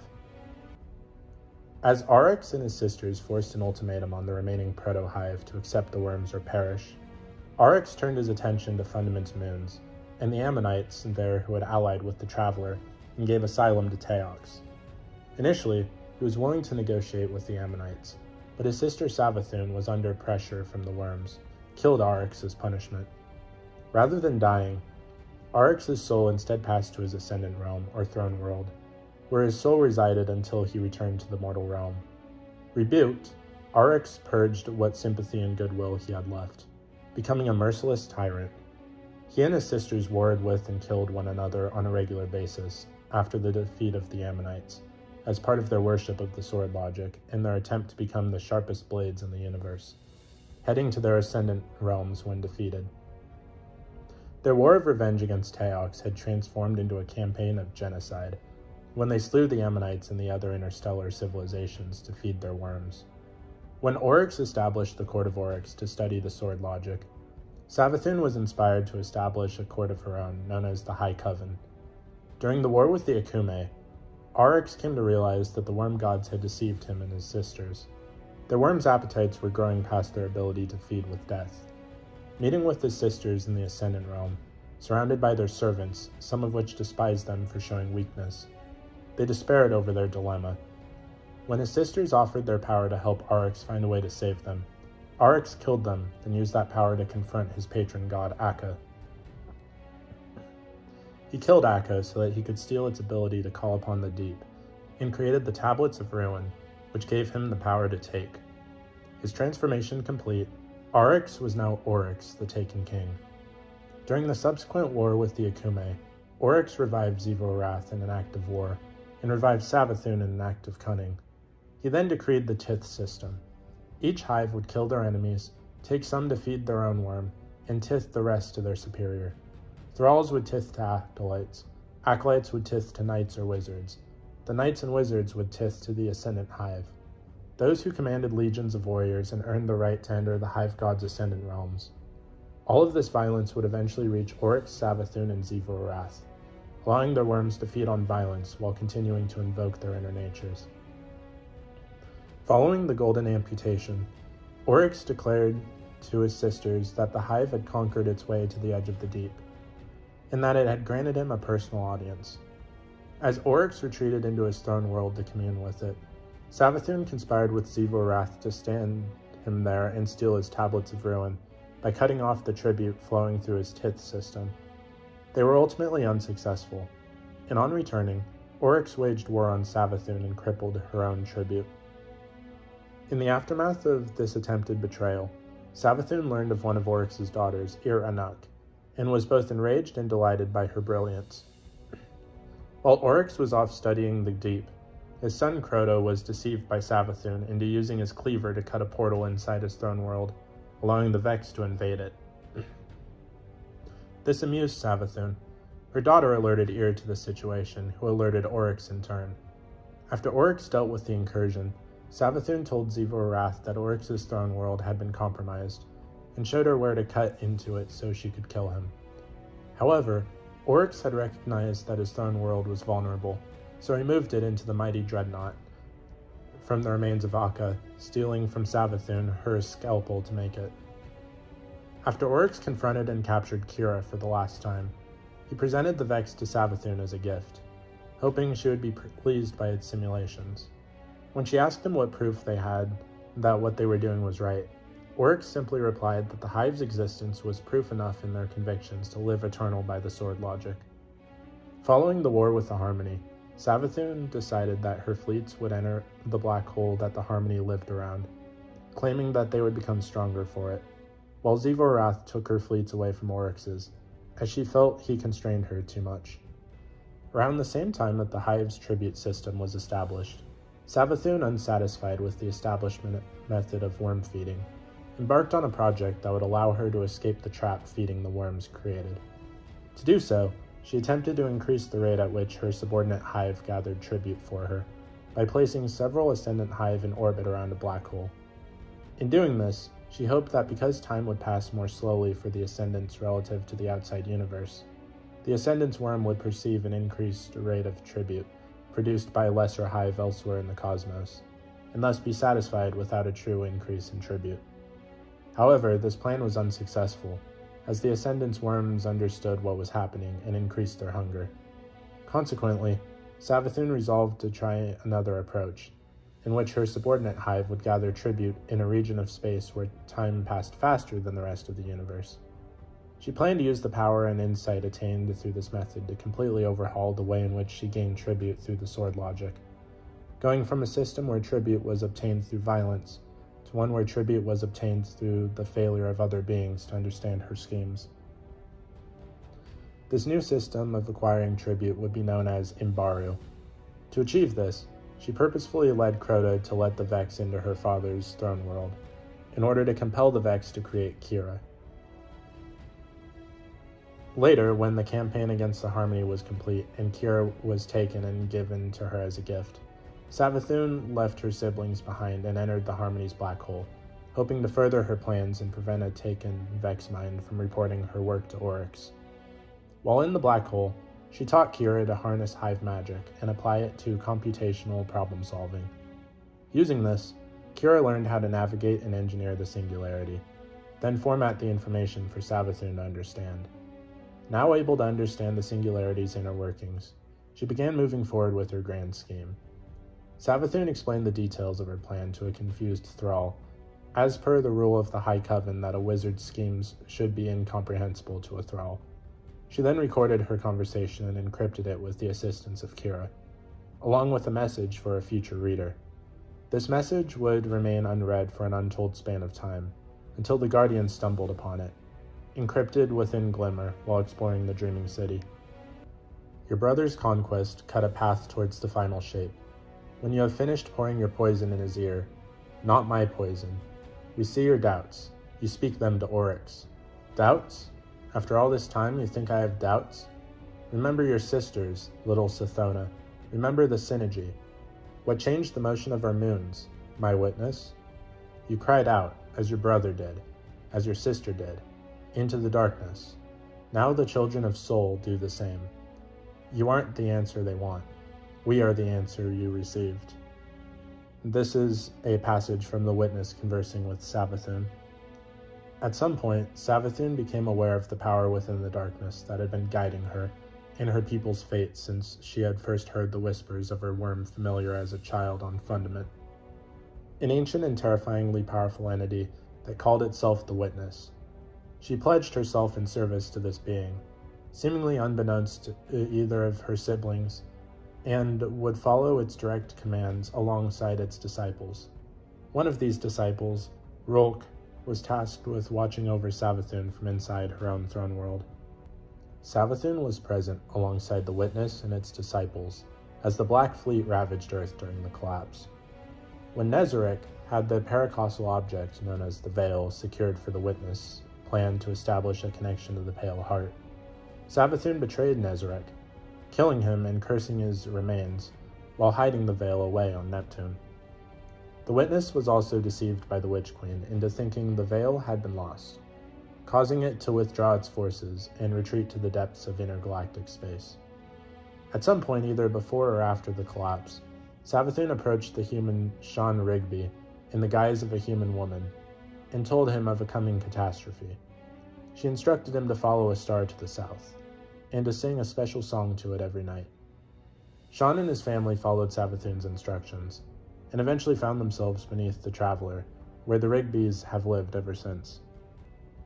2 years after the apparent death of Oryx in the Taken War, a previously unknown hive brood infested the abandoned Golden Age archaeologies on the moon of Titan, led by a powerful hive such as Naktal, the Fury of Savathun, Kudazad, the Binder of Savathun, and Van Bullock, the Trusted of Savathun. Ghost scans of various hive artifacts further linked to the new brood to Savathun. Most disturbing of all, fire teams of Guardians were lost during repeated incursions into the new Pacific arcology, with the most recent being the Operation Caliban. It was then discovered that the missing Guardians have been captured and made subjects of the Witch Queen's foul experiments, having their light converted by the hive into crystals containing elemental void light. These crystals were intended to feed an innovation ritual for her, the centerpiece of which was a massive shrieker, titled after her aforementioned song. With the aid of the Praxic warlock Taco III, the Guardian fought through the depths of the arcology and disrupting the hive's ritual, destroying the crystals and the song shrieker in the process. Evidence from elsewhere in the solar system indicates that Savathun has taken control of her late brother's Taken army through Kira, having mastered the power to take through its perfected simulations of Oryx. On Io, Taken forces led by Ir Arak, the tongue of Kira, have attempted to corrupt the Vex's collective at the Pyramidion, only to fail due to the Guardian's intervention. Furthermore, a Red Legion commander, Grask the Consumed, was encountered as a Taken. The Red Legion only had a presence in Sol after Oryx's death, so this serves as further indication that Savathun had achieved domination over the Taken.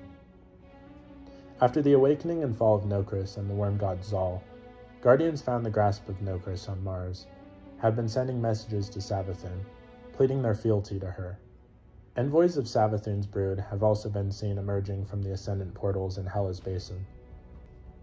As Savathun neared gaining complete control over the Taken within the reef, the Witch Queen gained a new and powerful ally in the form of Riven, the last known Amakara in the solar system, taken by Oryx during the onset of the Taken War, in the first invasion of the Dreaming City. However, unlike most Taken, Riven retained her sense of self and free will. With Oryx's passing and the Taken leaderless, Savathun made contact with the Taken within the city and Riven, giving the Amakara a new purpose to serve the Witch Queen. Though Riven, the Taken were prepared to corrupt the whole of the Awoken and launch an invasion on the reef, using proxies like Uldren Sov and his fallen scorn. Though Riven succeeded in opening the gateway to the city, it left her vulnerable to the Guardians sent to kill her. The Guardians, aided by their Awoken allies and the formerly Taken Techions, managed to kill Riven and cleanse her Taken essence. Nonetheless, her death served a purpose as the Amakara transcended death and granted one last wish, cursing the Dreaming City with Taken energies and altering its rules of ascendancy. Whether Savathun was implied to have aligned with her sister or not, Xivu Arath had taken measures to assume control over the Taken and Hive within the Dreaming City. Entities sworn to the Hive god of war have appeared stealing Awoken relics of dangerous knowledge, with powerful Taken creatures supporting them. Though the Guardians put a stop to this scheme, it proves that the two scheming sisters have shared a seemingly mutual alliance to seize their brother's Taken army for themselves.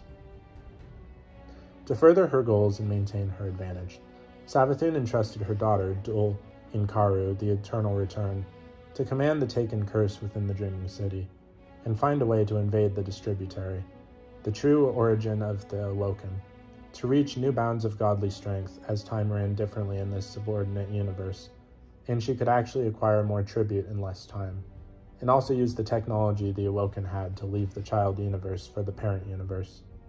Despite having the backing of Xivu Arath's Hive and the Taken at her command, Morosov called upon her Guardians' allies to fight back against the Taken corruption.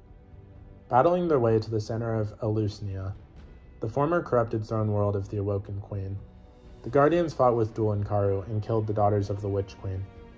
However, this seeming failure was all part of Savathun's greater plans for the Dreaming City.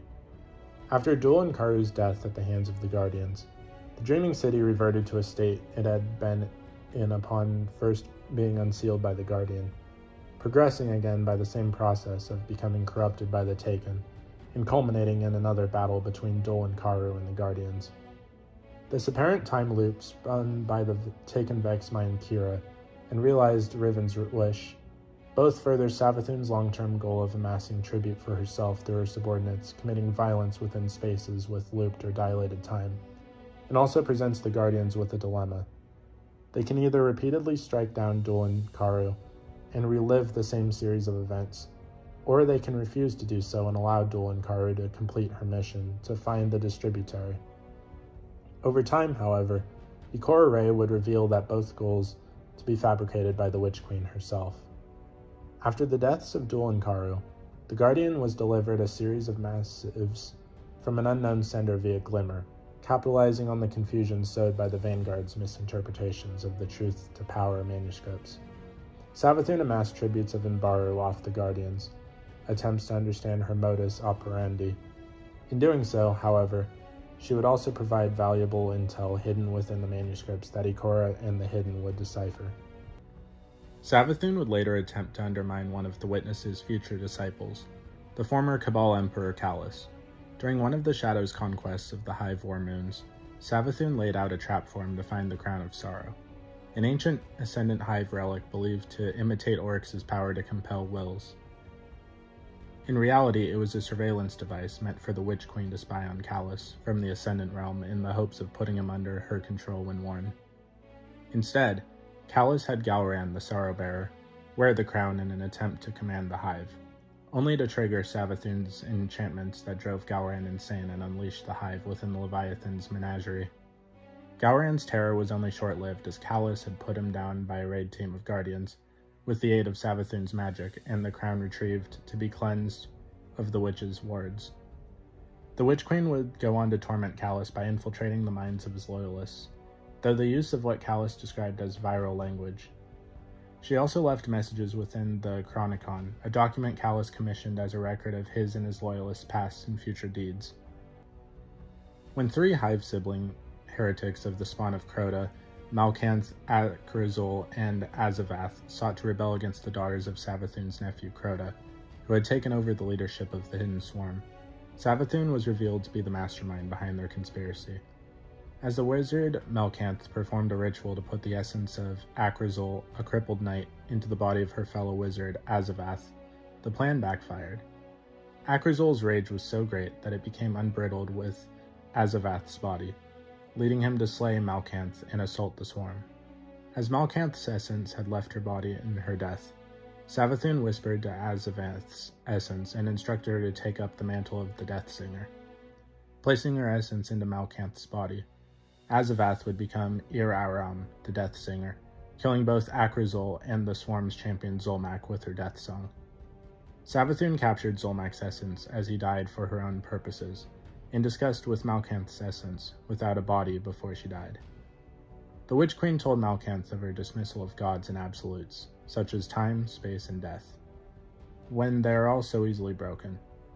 Believing that when the final absolute falls, reality will face a final and complete ending, Savathun said she wished to ensure that end would not come to pass as Malkanth's essence faded away into nothing. The Witch Queen would make contact with the daughters of Crota. As part of her greater schemes, she made a deal with the four, offering two boons: the essence of Zulmak to be reanimated as a puppet champion for the daughters' nefarious purposes, and the reformation of the Choir, a legendary group of death singers to be led by Ir-Aram. In turn, the daughters would invest in the construction of the Scarlet Keep, to draw the Guardians to the moon and set events that would come to pass. However, the daughters failed to realize that this deal was another deceit of Savathun's. The Witch Queen was aware that even with the Choir and Zulmak, the Guardians would decimate the Hidden Swarm. In truth, the Witch Queen wanted the Scarlet Keep built as bait to lure the Guardians so that her brother's line would meet its end, believing it had reached its course.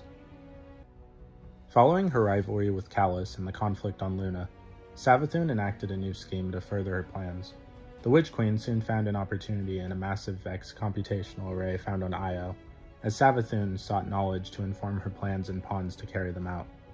The array would be able to fulfill both. She sent a large Taken Blight into the array to corrupt it and bring it under her control, to which the Vex responded with violence. The Vanguard detected a massive surge of power beneath the Pyramidion, where the array was located, and sent a Guardian strike team to investigate. They soon found the Vex and Taken, commanded by Barisk, the envoy of Savathun, battling each other for control of the array. The Guardians recognized the Taken blight to be similar to those found in the Dreaming City, causing them to suspect Savathun as the one behind this Taken offensive. Eris Morn warned Zavala the Witch Queen was not as foolhardy as her brother, as she would not risk a direct confrontation, and that the city must be prepared and wise enough to know when Savathun would play her hand. Shortly prior to the pyramid's arrival, Nokris attempted to enter the Ascendant realm by way of trickery, instead of using the sword logic. This attracted the attention of his aunt. Savathun drew her nephew into a fabricated version of her throne world and struck a bargain. In her plans to defy the Witness, she had taken notice of his necromantic power. Knowing that the Witness's forces would soon converge on Sol to convert the Guardians to their side, she instructed Nokris to interfere in any of their attempts to communicate with the Guardian. To aid her nephew, she ordered the Taken under her command to attack Io.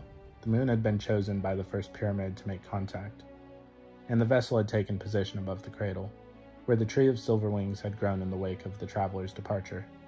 Savathun's forces invaded the site in order to interfere with any communication attempts. As the pyramids invaded Mercury, Titan, and Mars as well, multiple eyes of Savathun appeared in these locations.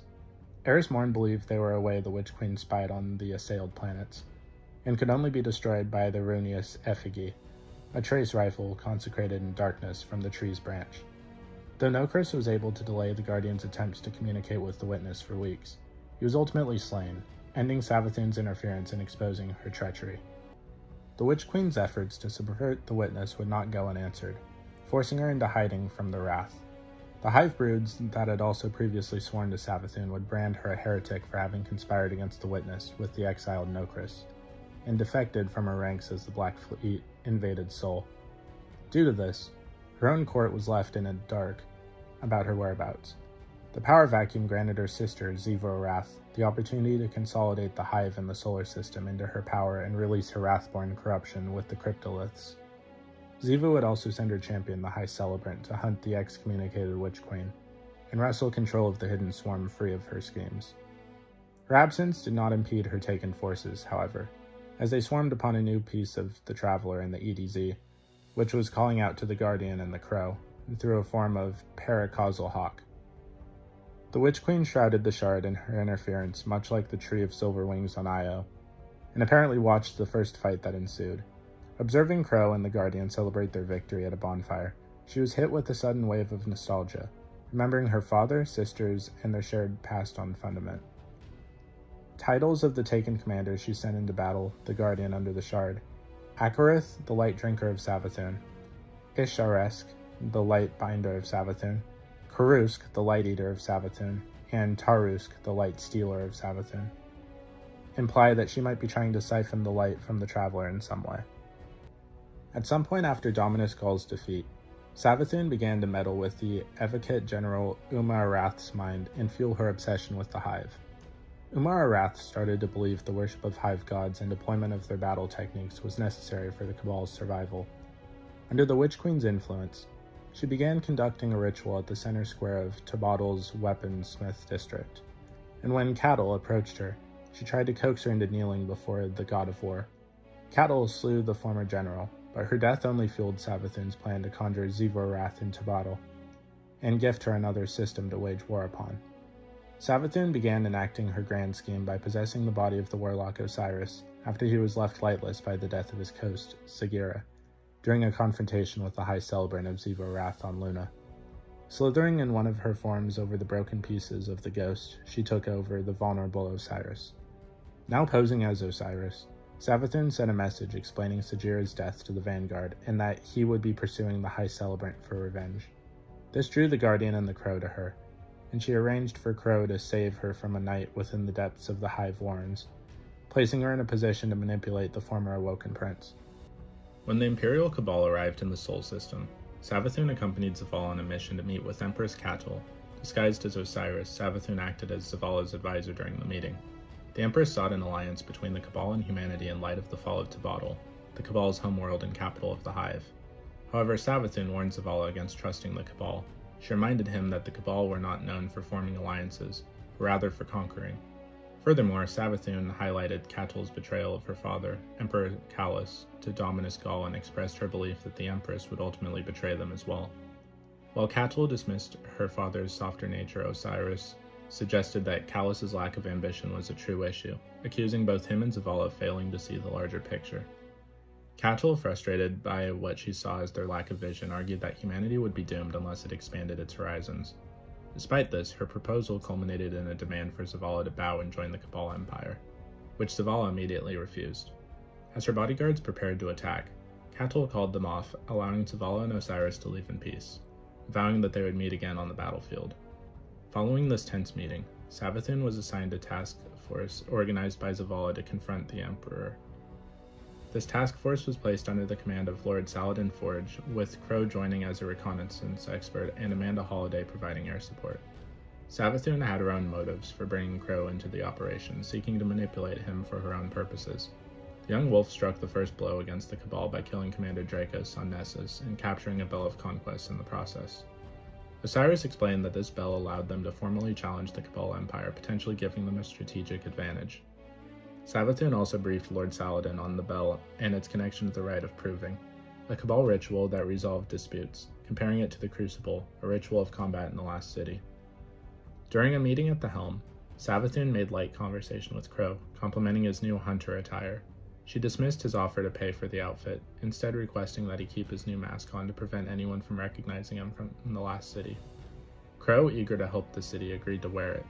Osiris then shared a personal memory, explaining how he had once disguised himself during his exile, and that he was now welcomed back into the city. He reassured Crow that one day he too would be accepted. Turning to the young wolf, Osiris praised their successful mission on Nessus, and listened as Crow reported that Catel was attempting to use the Rite of Proving to establish her war council. Savathun decided that their next step should be to eliminate all the contenders for Catel's council, preventing the Cabal from reorganizing and starting a new war in the system. The first target was Balius of the Golem, located on Europa. After the young wolf killed him, they acquired the Hammer of Proving, which Savathun explained was meant to be an offering to Catel. By taking it, they could use the Cabal's own traditions and history against them. Returning the hammer to the helm, Osiris underscored the significance of their actions and the potential impact on the Cabal's internal structure. Following the elimination of Val Marag, Osiris received a communication from Catel requesting a meeting. She was kept waiting until the young wolf arrived at the helm, which point Savathun activated the holographic communicator and greeted the Empress. She mockingly apologized for the delay, blaming it on having to manage her subordinates' actions. Catel corrected her, asserting that the Rite of Proving was a sacred Cabal tradition and that the Guardians should not interfere. Osiris countered by arguing that since the Cabal were auditioning for a war council, it concerned them deeply. Catel then repeated her earlier offer to add Zavala to the council, claiming it was a way for humanity to avoid war. She insisted that Zavala was wise enough to understand her offer. Although Savathun was impressed that Catel was offering mercy, learning from the mistakes of her predecessors, she argued that Catel was relying on outdated traditions to try and keep the Cabal united. As an empress without a true empire, Catel had no position to offer anything of value. Angered, Catel ended the communication, asserting that the Cabal still held their honor, even if they had lost their home, and warning that her patience was running thin. Osiris responded by reaffirming their mission to eliminate Catel's council contenders, as the Empress could not wage war without a council. The task force's next mission took them to Nessus, where they targeted Ixal, the far-reaching, a scion attempting to collect data from the Vex prediction engines. While the young wolf successfully killed Ixal, 3 other scions managed to escape with stolen information related to possible futures involving Zavala. Savathun, now gathered with the young wolf and Crow at the war table, expressed interest in Crow's reports on the Cabal. Crow's intelligence revealed that many of the Cabal were angered by the disruption of the Rite of Proving, but were also upset by Catel's offer to humanity. Savathun believed this discontent could be used to further destabilize the Cabal internally. Crow, however, worried that the stolen data may be used against Zavala in retaliation. Osiris reassured him that the data was speculative, not fate, and urged them to gather more information. Savathun ordered the young wolf and Crow to continue investigating, but Crow protested, feeling that Zavala deserved to be informed. Osiris replied that they hoped there would be nothing to report if the Guardians remained focused on their task. As the task force continued to target the Cabal and disrupt their operations, the internal struggle within the Imperial Cabal grew more intense. With the fate of Zavala and humanity hanging in the balance, Savathun's influence over the situation, though subtle and manipulative, was undeniable as she aided the Guardians on their mission and worked to further her own agendas. With each step, the tension between the Cabal and humanity escalated, setting the stage for a larger conflict that would eventually define the fate of the Sol system. So 2 weeks after the previous events from the last video, a lone Scion infiltrated the last city with the intent of assassinating Commander Zavala. The Scion attempted to kill him within 1 day of the city's tranquil gardens, using advanced light draining technology based on the Traveler's Cage, a device designed to suppress the power of the light. Fortunately, Crow, ever watchful, noticed the threat just in time and was able to warn Zavala, preventing the attack from succeeding. However, in his haste, Crow briefly revealed his face when he took off his mask, a mistake that did not go unnoticed. When Crow returned to the helm, Osiris, who was actually Savathun in disguise, confronted him. The tone of the meeting was tense, with Osiris visibly angry over Crow's lapse and discretion. The disguised Savathun chastised the hunter for his carelessness, expressing frustration over how the situation could have been avoided. Fortunately for Crow, Zavala appeared to dismiss the event as a mere hallucination so that the commander didn't seem to suspect anything out of the ordinary. Despite this, Osiris insisted that Crow's failure could have grave consequences and questioned his judgment.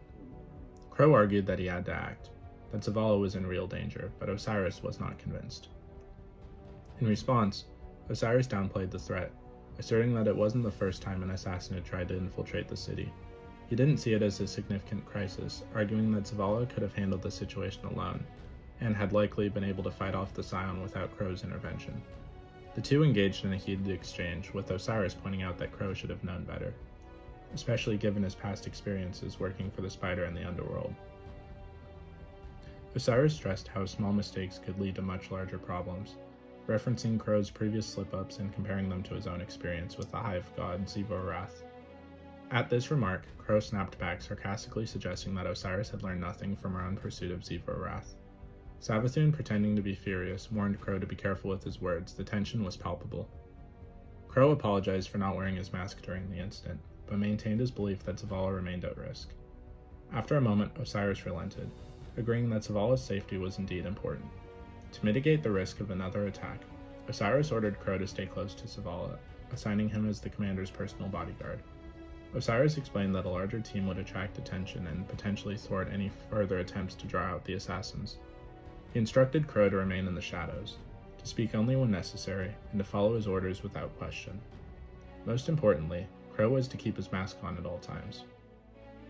Crow, though still uncertain about the dangers they faced, promised to comply with the instructions, knowing that his actions could mean the difference between life and death for the commander. The conversation marked a turning point for Crow. He was no longer just an outsider struggling with his identity, but was now directly involved in the protection of Zavala, a pivotal figure within the last city. Yet the conspiracy surrounding the Scion assassin was far from over, and the threat against Zavala remained ever present. The day after the conclusion of the Second Guardian Games, Savathun initiated the next phase of her intricate scheme. The last city was engulfed by an unprecedented phenomenon known as the Endless Night. This event was triggered when Vex, controlled by Kira Blade Transform, activated a simulation powerful enough to envelop the entire city, draining its energy and plunging it into darkness. In the midst of the chaos, Savathun, now disguised as Osiris, consulted with Ikora Rey. Despite Osiris's extensive knowledge of the Vex, Savathun expressed that the situation was beyond even his grasp. She suggested they seek the help of Mithrax, the illusory of the House of Light, a skilled splicer known for his ability to communicate with machines. Mithrax and his house were invited into the last city to assist with halting the Endless Night. Upon their arrival, they were welcomed by Osiris, along with Lakshmi II and the Guardian. As the House of Light set up their camp within the Botsa district, Lakshmi II voiced her suspicions. She warned Mithrax that not everyone in the city would be as open-minded as the Guardians, urging him to keep his people to themselves. In contrast, Osiris offered a more welcoming attitude, asking if there was anything that Elixni needed. Mithrax noted that certain modifications were necessary to improve the production of ether, which is vital for the Elixni. Lakshmi suggested that any such modifications be cleared by Ikora, then distanced herself from the conversation, stating she would focus on advocating for the people of the city during the turbulent times predicted by the future war cult, the FWC. As Lakshmi left, Osiris apologized for her harshness and explained that tensions were running high in the city. resulting in an uneasy mixture of decree and democracy regarding the presence of the House of Light. Savathun, in her guise as Osiris, feigned a desire for peace, hoping that the House of Light would be uneventful, a sentiment to which Mithrax readily agreed. Later, a tense dispute arose between Mithrax and Saint 14 over the division of resources between the city and the House of Light. Saint 14, steadfast in his beliefs that Eliksni had already received too much assistance, argued that the city's resources were stretched thin due to ongoing effects of the Endless Night. He claimed that anything given to Eliksni was essentially being taken from the citizens of the last city. Osiris intervened, reminding Saint 14 that Ikora had specifically ordered that Eliksni be treated as part of the city's people, and thus their needs should be prioritized. Saint 14, frustrated, accused Osiris of being overly political, echoing Lakshmi's concerns about his motives. Mithrax, however, affirmed that both the House of Light and the last city shared a mutual goal, to aid the Guardians in their mission to end the Vex threat. Saint 14, still unconvinced, tried to challenge Mithrax, asking if the Eliksni would comply with all of his demands if the roles were reversed. If he were in their possession, Mithrax responded with a firm yet resigned answer. The Eliksni would give him whatever he asked for because, above all, they wanted to survive. This statement caused Saint 14 to reconsider, and he finally relented, acknowledging that Mithrax and the Eliksni were fighting for their people just as he fought for his own. In the end, the two agreed to share the limited supplies between the humans and the Eliksni. After a tense but mutual understanding, both parties left, each returning to their respective duties. As Osiris departed, she reflected on the development. There was something interesting about the dynamic between the two factions, an uneasy but necessary cooperation for the greater good of the city. Savathun, meanwhile, had her own private musings.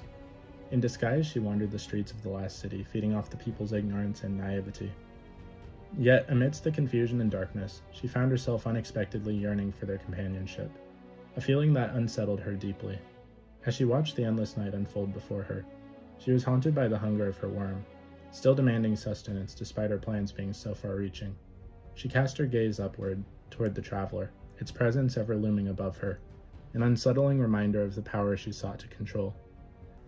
The Guardians' efforts to lift the endless night, a dark phenomenon that threatened the last city, were successful after they destroyed Kira, the Vex Mind controlling it. The loss of Kira came as a surprise to Savathun, the Witch Queen, disrupting her ability to maintain control over the taken forces.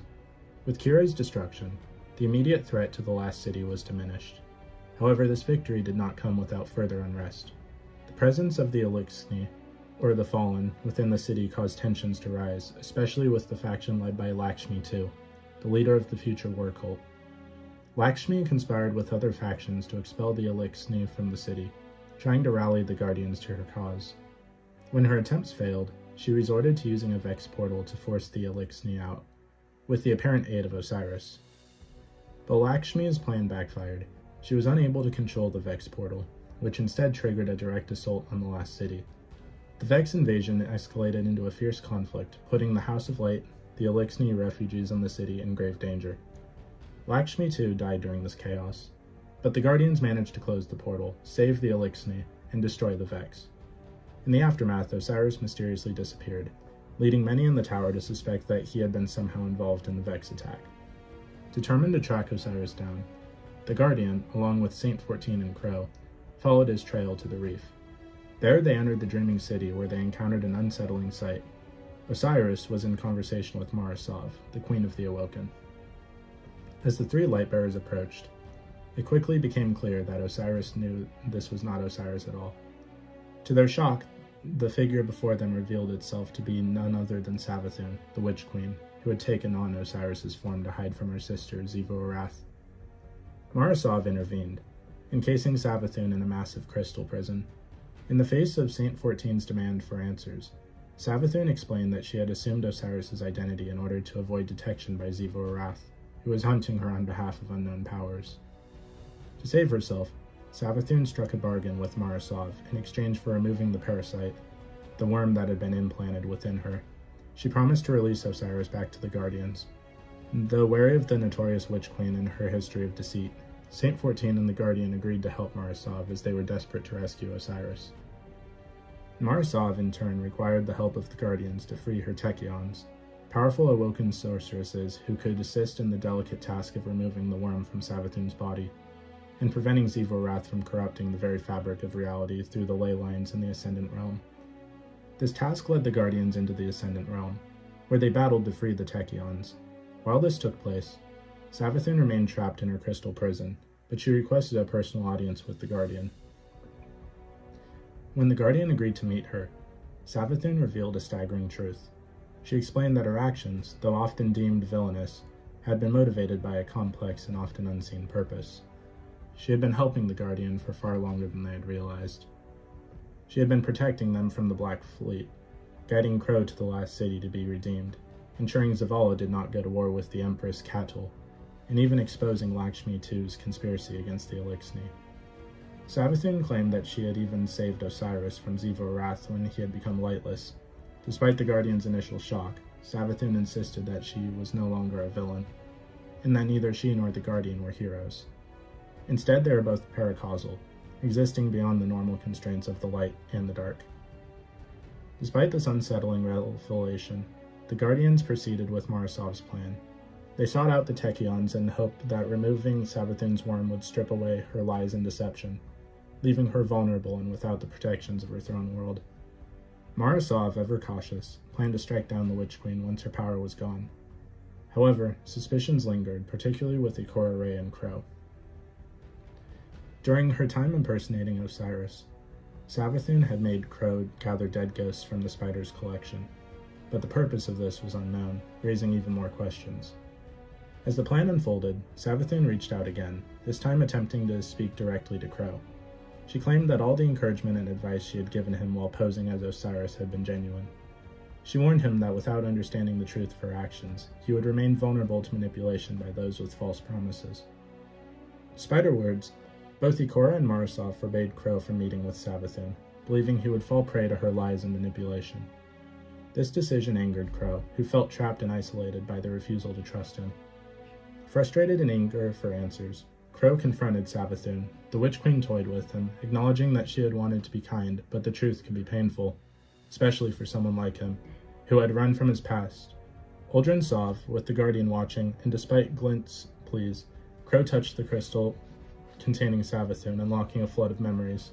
He saw his former life as Uldren, his death as the Guardian's hands, and the pain of his rebirth. This revelation shook Crow to his core, and he stormed away, angered and devastated. Glint, too, condemned Savathun for causing Crow such pain, but she remained unmoved, merely stating the truth had come from a friend.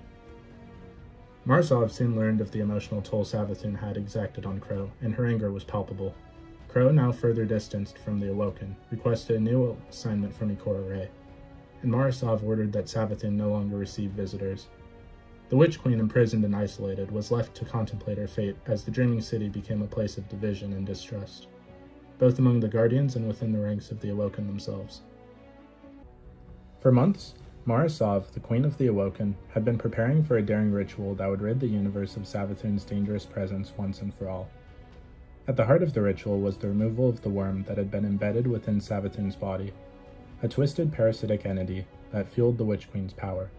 Marasov had gathered all the necessary ingredients and completed the necessary preparations, including rescuing the last of the Tachyons, the ancient order of Awoken sorceresses, whose dark magic would enable the exorcism. Once the ritual was nearing completion, there was one glaring problem. The forces of Savathun's sister, Zivorath, were closing in, ready to stop Marasov at any cost. To protect herself and the ritual from any potential interruptions, Marasov called upon her most trusted allies. She gathered her corsairs, the elite warriors of the Awoken, and enlisted the help of Saint 14, the legendary Titan, who had proven his loyalty to the cause. Together they formed a protective circle around Marasov, as she began the delicate task of excising the Witch Queen's worm. Despite the looming threat of Zivorath's forces, Marasov remained resolute. The ritual had to be completed, no matter what the cost. As Marasov and her allies fought to hold off the encroaching forces, Zivorath, determined to stop the ritual and keep Savathun's strength intact, sent her most fearsome champion, Kel'Garath, to disrupt the ceremony. But Kel'Garath proved no match for the combined might of the Awoken and the Guardians. The ritual continued without interruption, and ultimately Marasov succeeded in removing the worm from Savathun's form. The dark parasite was exorcised, leaving the Witch Queen weakened and vulnerable for the first time in centuries. With the worm finally gone, Marasov believed the time had come to bring Savathun to justice for her many misdeeds. Among these was the manipulation of Uldren Sov, Mara's own brother, pushing him down a dark and destructive path that led to his eventual death and resurrection as the corrupted Prince Uldren. Marasov, still reeling from the pain of Uldren's fall, was determined to make Savathun pay for her part in his tragic journey. She ordered the crystal prison containing Savathun to be shattered, and the Witch Queen was released. But just as Marasov prepared to deal the final blow, Savathun revealed a shocking twist. She had anticipated this moment and had planned accordingly.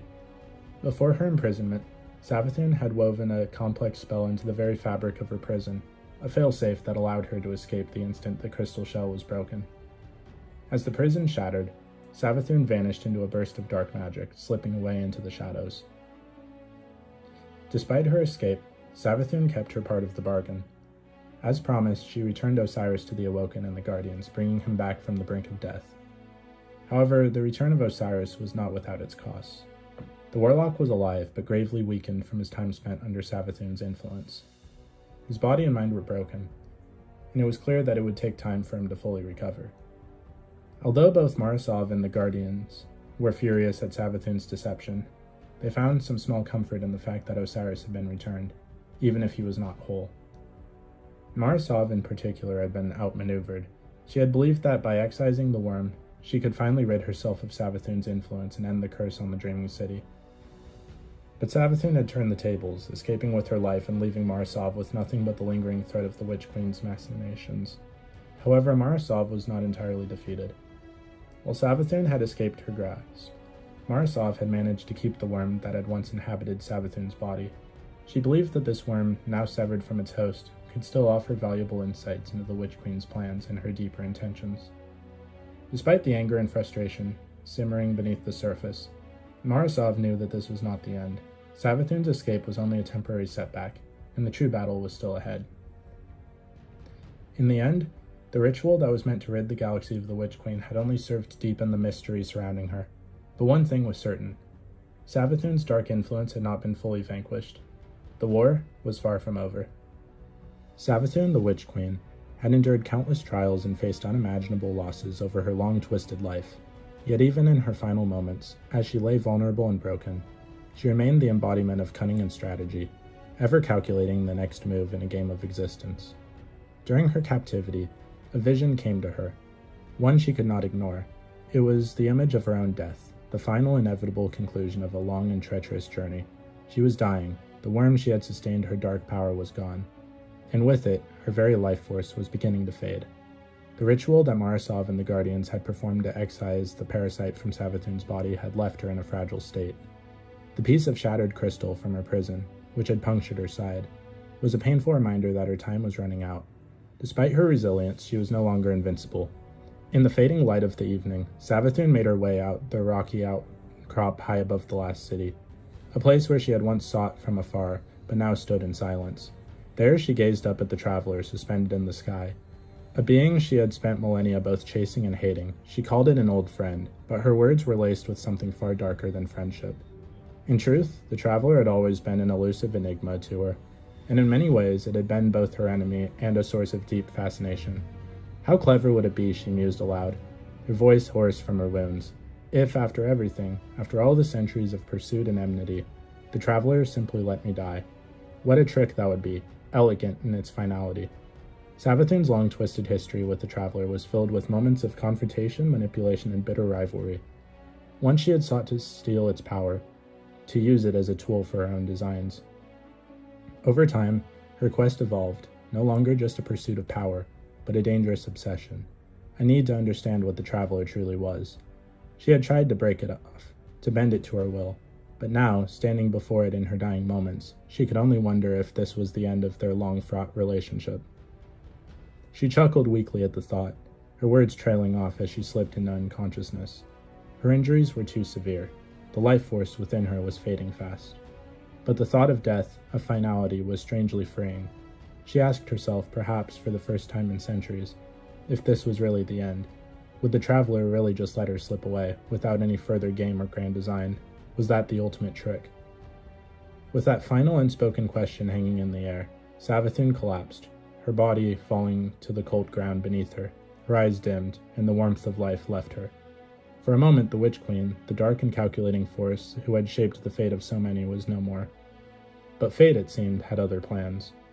Just as the last embers of her life began to flicker out, a soft glow appeared on the horizon. The ghost, Amaru, arrived at the scene, summoned by the very light Savathun had once tried to manipulate.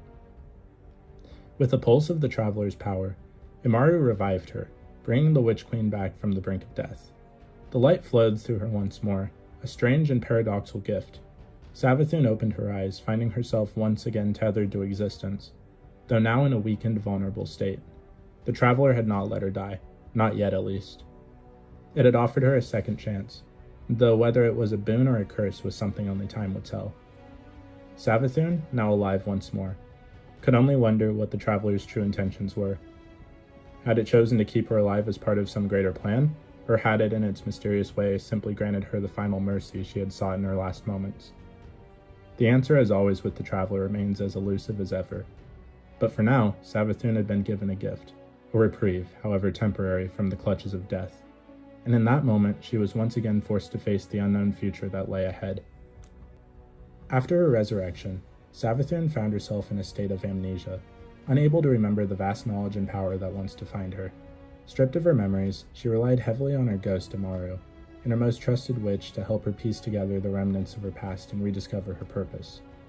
These fragments of her history were elusive, locked away within her own mind, but, though carefully investigated, Savathun realized that certain powerful artifacts, particularly those she found on the lure, held the keys to unlocking the memories she had lost. These ancient relics, imbued with both the light and the darkness, had the ability to restore the forgotten aspects of her existence. Determined to regain what she had lost, Savathun decided to outsource her remembering, seeking out the forces capable of helping her unlock her full potential once more. It was during this time that she returned to her throne world, a place that had once thrived under her rule. But upon her arrival, she was struck by the stark transformation it had undergone in her absence. Without the strength of her old power to sustain it, her throne world had withered and become a hollow shell of its former grandeur. Despite its loss, Savathun was resolute. Addressing her brood, she spoke to them with a voice that echoed her newfound conviction. "My children," she began, "I know the truth, and out of my love for you I will share it." She revealed to them a profound truth. The traveler's gift, the enigmatic force that had been a source of conflict in the universe, had now been something she could harness. In an act that was both symbolic and literal, she killed her most trusted witch using the power of the light, a demonstration of her new command over the very forces that once opposed her. With that, she solidified her connection to the light, marking the beginning of her transformation. This act of power was not merely a declaration to her brood, but a metamorphosis for Savathun herself. She began to reshape her throne world, infusing it with the light and redesigning it for something that reflected her new self. The once dark, foreboding architecture was replaced with bright, elegant structures that shone with radiant intensity. The landscape, once a domain of shadows and mystery, now glittered with a brilliance that represented the Queen's evolving identity, and being capable of wielding both light and darkness in equal measure. In a moment of triumph, Savathun sealed Rulk, her former ally and enemy, within the depths of the sunken pyramid. This was not just a move to protect her domain, but a statement to the witness, the enigmatic force that sought to manipulate her. She sent a gleeful letter to the witness, revealing in her newfound power in the capture of Rulk, knowing that she had taken another step in securing her dominance over the forces of the universe. As Savathun's influence continued to grow, her court became a beacon of light and power. The transformation of her throne world, infused with the engines of both light and darkness, did not go unnoticed. A number of guardianless ghosts, perhaps drawn by the radiance of Savathun's domain or perhaps swayed by her influence, flocked to her court. These ghosts, devoid of guardians to serve, began reviving the dead members of the HIVE, breathing new life into the ranks of Savathun's forces. This marked the birth of the Lucent Brood, a faction of HIVE warriors who had been resurrected through the power of the light, their loyalty now divided between the forces of darkness and the guidance of Savathun. These new light-bearers, along with the remaining members of Savathun's brood, formed a powerful army to protect their queen's domains from threats both internal and external, including the looming danger of the Black Fleet, the Scorn, and the Guardians themselves. In this way, Savathun the Witch Queen fully embraced her new identity as ruler of light and darkness. setting the stage for a new chapter in the ongoing conflict across the universe.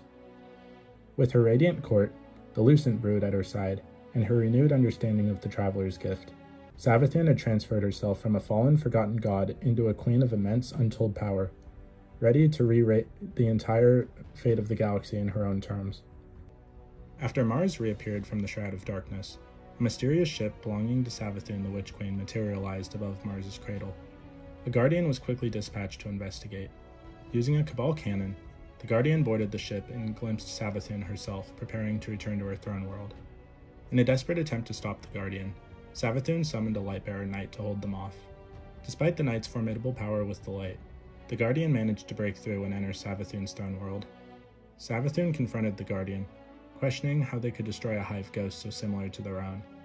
She briefly engaged the Guardian in combat, but was ultimately slain. However, the battle turned out to be a trap, as Savathun revealed that the Guardian had defeated only one of her projections. She then teleported the Guardian back to Mars, unscathed. Undeterred, the Guardian returned to the Witch Queen's throne world, this time discovering the powers of deep sight and engaging in fierce battles against Savathun's Lightbearer wizards.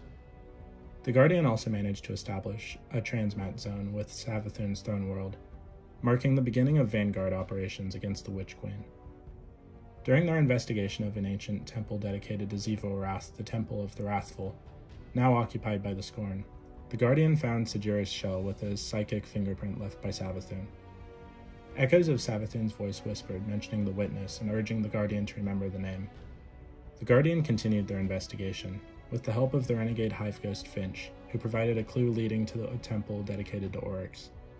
Within the Temple of the Navigator, they faced Alakul, a Lightblade who had been revived. After defeating him, the Guardian discovered a fragment of the Tablets of Ruin, which provided further insight into Savathun's plans. Taking Sajira's shell and the tablet fragment to the Altar of Reflection, the Guardian uncovered shocking revelations. They learned that Savathun had rejected becoming the new master of the Taken. While posing as Osiris, Savathun had uncovered secrets of the light, and in a bid to protect the Traveler from the mysterious witness, had planned to take the Traveler to her throne world to seal it away. Realizing the scope of the Witch Queen's intentions, the Guardian pressed on. Following further guidance from Finch, the Guardian discovered a hidden temple dedicated to Savathun's original identity, Sathona. Navigating through illusions and battling Scorn forces, the Guardian found a calcified worm, Familiar, the same one that had whispered to Sathona long ago. However, when attempting to reveal the worm's memory at the altar, the Guardian was thwarted and forced to seek new clues. Eris Morn, in a moment of insight, pointed the Guardian towards a crystal that was part of Savathun's prison during her time in the Reef. After retrieving the crystal from the apothecary and defeating Savathun's right hand, the Guardian took the crystal to the Altar of Reflection. To their astonishment, the crystal revealed a critical truth. Savathun had not stolen the light, as the Guardian had believed. Instead, the Witch Queen had been blessed with the light by the Traveler.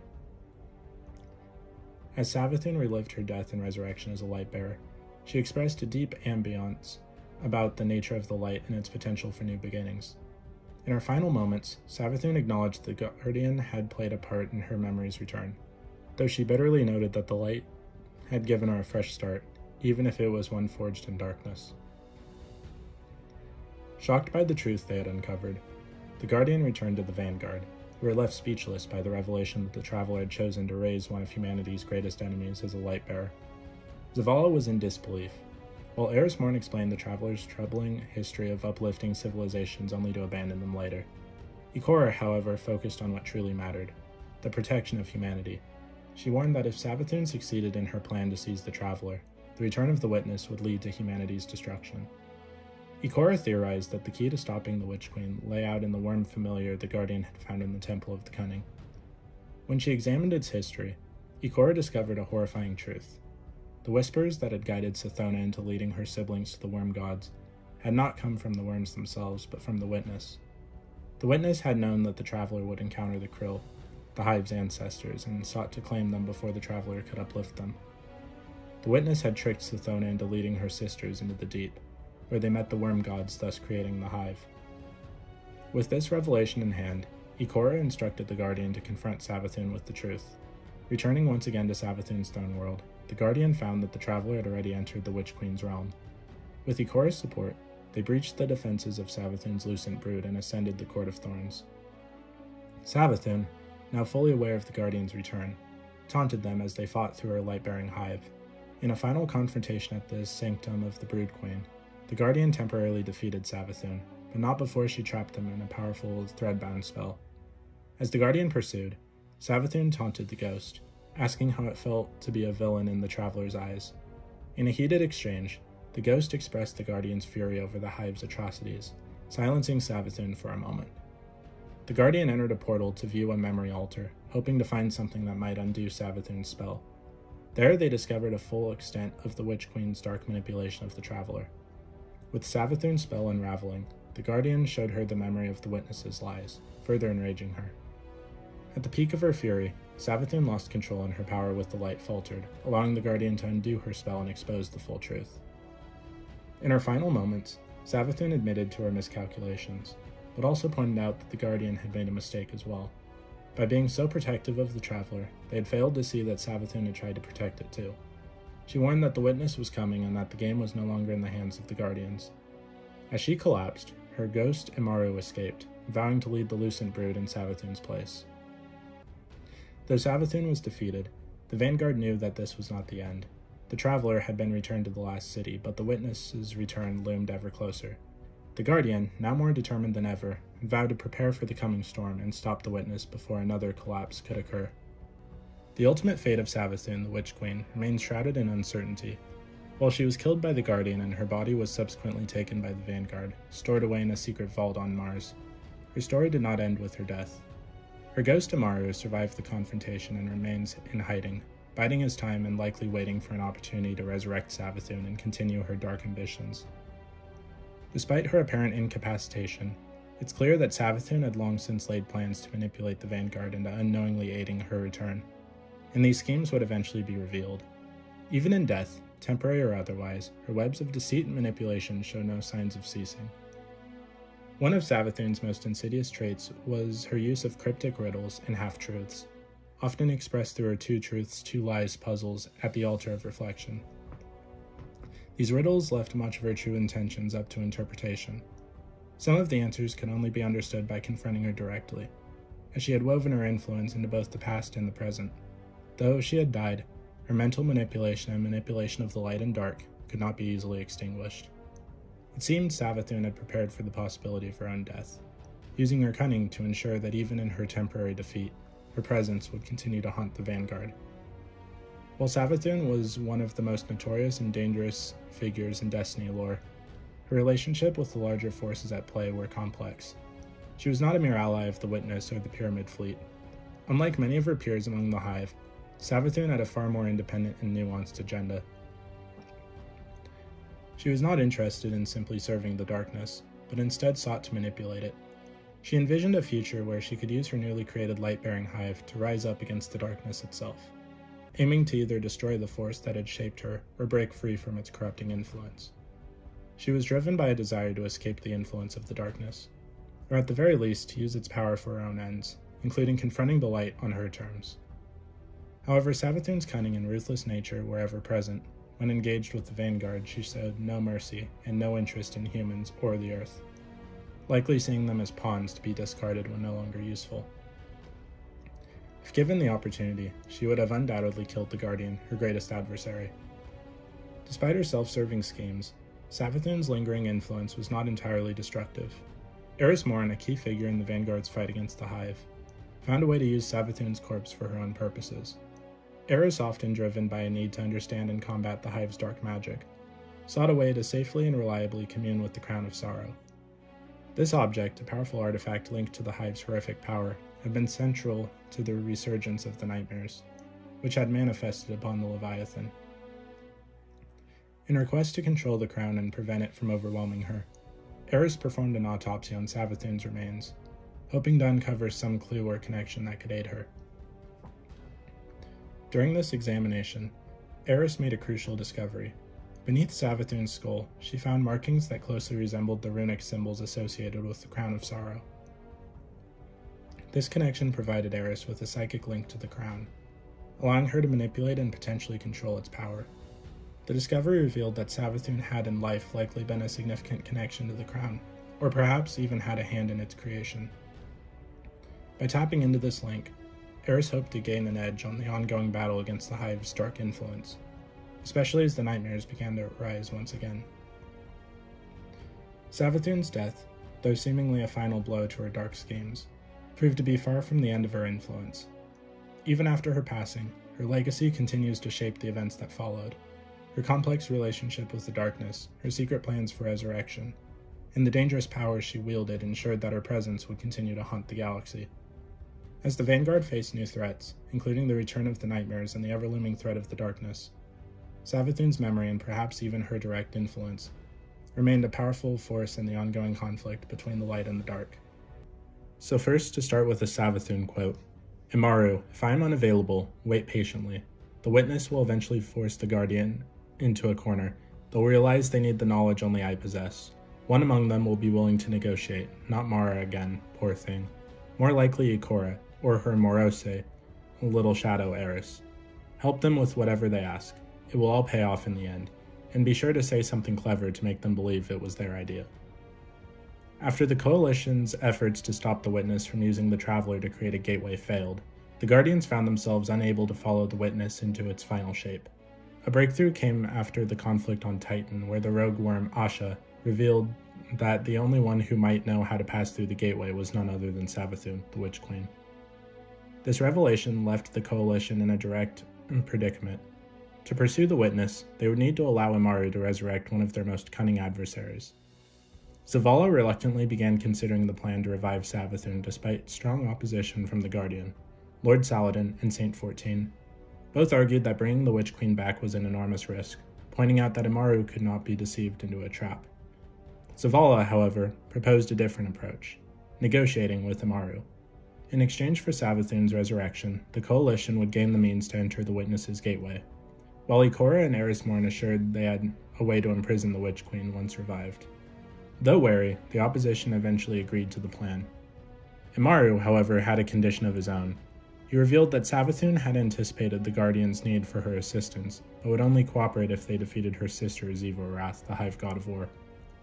This task, Immaru stated, required Eris Morn to embrace the sword logic and ascend to become a Hive God herself, as only a peer could destroy Zivo-Arath.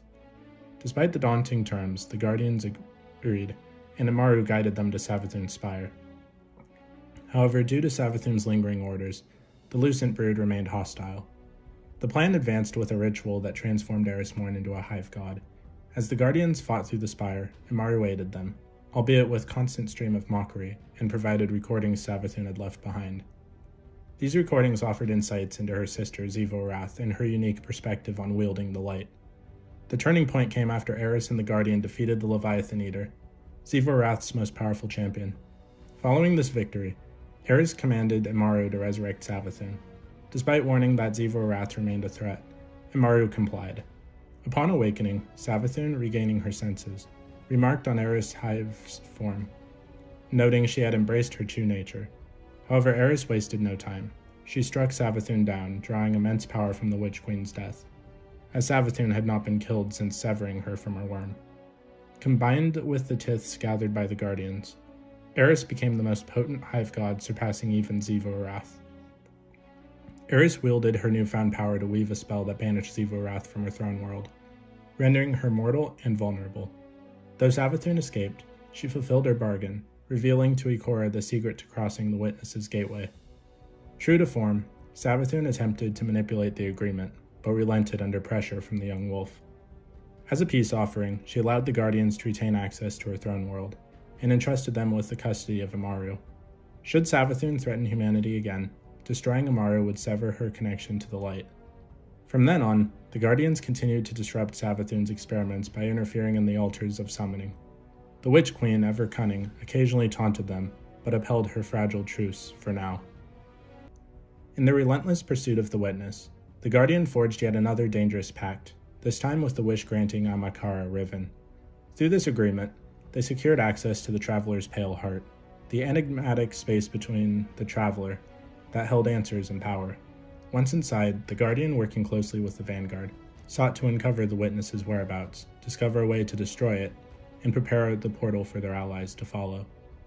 While exploring the Pale Heart, the the Guardian encountered a brood of Lucent Hive who had infiltrated the Black Fleet and crossed the portal before them. These Hive, still devoted to Savathun's vision, fought fiercely against the Witness's forces, the Dread. However, they also turned their weapons on the Guardian, seeing them as a threat. Among them, however, emerged an unexpected ally, Luzaku, the light-bearing Hive wizard. Unlike her brethren, Luzaku offered her assistance, aiding the Guardian and Cade 6 in assessing visions from the Traveler before the Witness could corrupt them. Luzaku's defection to the Guardian's cause marked a turning point, though she lacked the authority to prevent other Lucent Hive from attacking. As the Guardian and Vanguard pieced together a plan to destroy the Witness, their defiance only fueled the Witness's wrath, forcing a strategic retreat. Reinforcements soon arrived, led by Marasov, who successfully passed through the portal, bringing the Coalition's full strength to the Pale Heart for their climactic confrontation. Among the allies entering the battle was an unlikely participant, Savathun, the Witch Queen herself. She proposed a temporary alliance with the Coalition to eliminate their shared nemesis, the Witness. True to her nature, Savathun's cooperation came with strings attached. She orchestrated challenges to test the Guardian's strength and resolve, ranging from sending her Lucent Hive perilously close to the last city to luring the Guardian into purging Taken infestations. Marasov played a critical role in countering Savathun's schemes, and the two queens engaged in sharp verbal sparring throughout their uneasy collaboration. Despite her manipulations, Savathun eventually retreated to prepare her forces for the final battle while continuing to monitor the Coalition's efforts and offering cryptic commentary. One of the more intriguing dynamics of this alliance was Savathun's interaction with Luzaku. When the Witch Queen learned of Luzaku's independent actions, she expressed pride in the wizard's ability to think for herself and rise above the hierarchical mindset of the Hive. Initially believing herself mocked, Luzaku was surprised when Savathun clarified her praise, admitting that Luzaku embodied a potential future for the Hive, one where their purpose extended beyond the endless cycles of servitude and conquest. As the Guardian pushed forward, tensions flared among the Coalition's leaders. Savathun's provocations led to tense exchanges with Marasov and Empress Katil. Though all parties recognized the necessity of their alliance, the Witch Queen's tests, while frustrating, ultimately strengthened the Guardian for the trials ahead, ensuring they were ready for the decisive battle against the Witness. With Luzaku standing as a rare example of a Hive willing to forge a new path and the Coalition united in purpose, the stage was set for the final confrontation with the Witness. However, even in unity, the specter of betrayal loomed as the Game of Queens played out its fateful conclusion. The climactic confrontation with the Witness began as a 6-member raid team breached the enigmatic monolith where the entity resided. After a grueling and dangerous battle, the team succeeded in severing the Witness's grip on the Traveler's Light, thwarting its attempt to bring about the final shape. Though they dealt a significant blow to the Witness, wounding it deeply, the entity managed to escape before it could be destroyed entirely. It was now cornered and vulnerable, setting the stage for a final assault. The Coalition marshaled its full strength for the decisive battle, with a 12-member Guardian team leading the charge. They were joined by all available allies, including Savathun and her Lucent brood. Recognizing the stakes, Savathun temporarily put aside her schemes to work alongside Marasov, a rare moment of cooperation between the two queens. Together, they sealed any avenues at escape for the Witness, ensuring this would be its final stand. As the Guardians fought through waves of the Witness's forces and reclaimed key territory, Savathun played a pivotal role. She lent her power to the fire team, empowering them with enhanced cleavers to cut through the relentless enemies. The battle culminated in a titanic clash with the Witness itself, its immense power almost overwhelming the Coalition's forces. However, the Guardians, bolstered by the Traveler's Light, turned the tide. Using the Traveler's Light as a weapon, the Guardians dismantled the multitude of consciousnesses that formed the Witness's being. In a final, blinding surge of light, the Witness was utterly unmade, marking the end of its campaign to reshape existence and bring the war to a triumphant close. Despite the shared victory, peace was fleeting. True to her nature, Savathun resumed her schemes almost immediately. Her Lucent Hive, emboldened by the role in the battle, clashed with Coalition forces in the aftermath, seeking to claim the Pale Heart for themselves. The Coalition, understanding the threat posed by the Lucent Hive's ambitions, committed to keeping the Pale Heart out of Savathun's control. Following the defeat of the Witness, Savathun vanished, her intentions shrouded in mystery. Eris Morn, now deeply entwined with the Hive power herself, began investigating the Witch Queen's disappearance, speculating on her next move. Questions lingered, such as where had Savathun gone? What machinations was she now setting into motion? Though the witness was no more, the Guardians remained vigilant. The war against the witness might have ended, but the struggle against the Witch Queen and the ever-evolving threats to humanity had only just begun. Savathun, the Hive God of Lies, is the living embodiment of cunning, deception, and trickery. Her every word, gesture, and scheme is meticulously crafted to manipulate and mislead those around her, including her enemies and supposed allies. Beneath her web of lies and misdirection, her true motives remain elusive, hidden behind layers of falsehoods and half-truths. Even in moments of apparent vulnerability, such as when she sought the aid of Marasov and the Guardians, Savathun used her captivity to sow discord, confusion, and mistrust, toying with her benefactors until she was forcibly silenced. Her delight in seeing her adversaries struggle to discern the truth behind her fabrications is a clear reflection of her cruel amusement and satisfaction in chaos. Despite her long-standing allegiance to the worm gods and the darkness, Savathun has always demonstrated a unique skepticism towards the Hive's path. Unlike her siblings, she harbored doubts about the righteousness of their cause, even though she was instrumental in leading them into the deep to meet the worm gods. Many of her most elaborate plots have been aimed at escaping the oppressive demands of the worm symbiotes, including her infamous scheme involving the Dreaming City.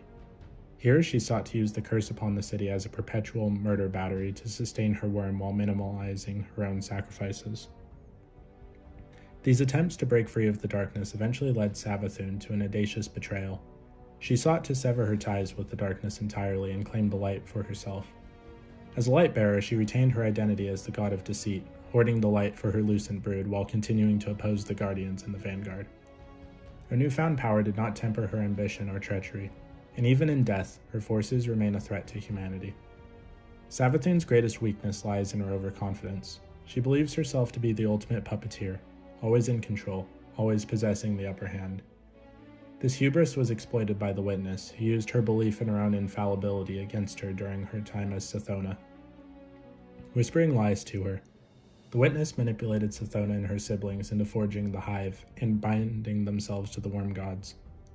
Her overconfidence was shaken when the Guardian revealed a piece of her past she had never known, that the Witness had deceived her from the beginning. For the first time, Savathun lost her composure.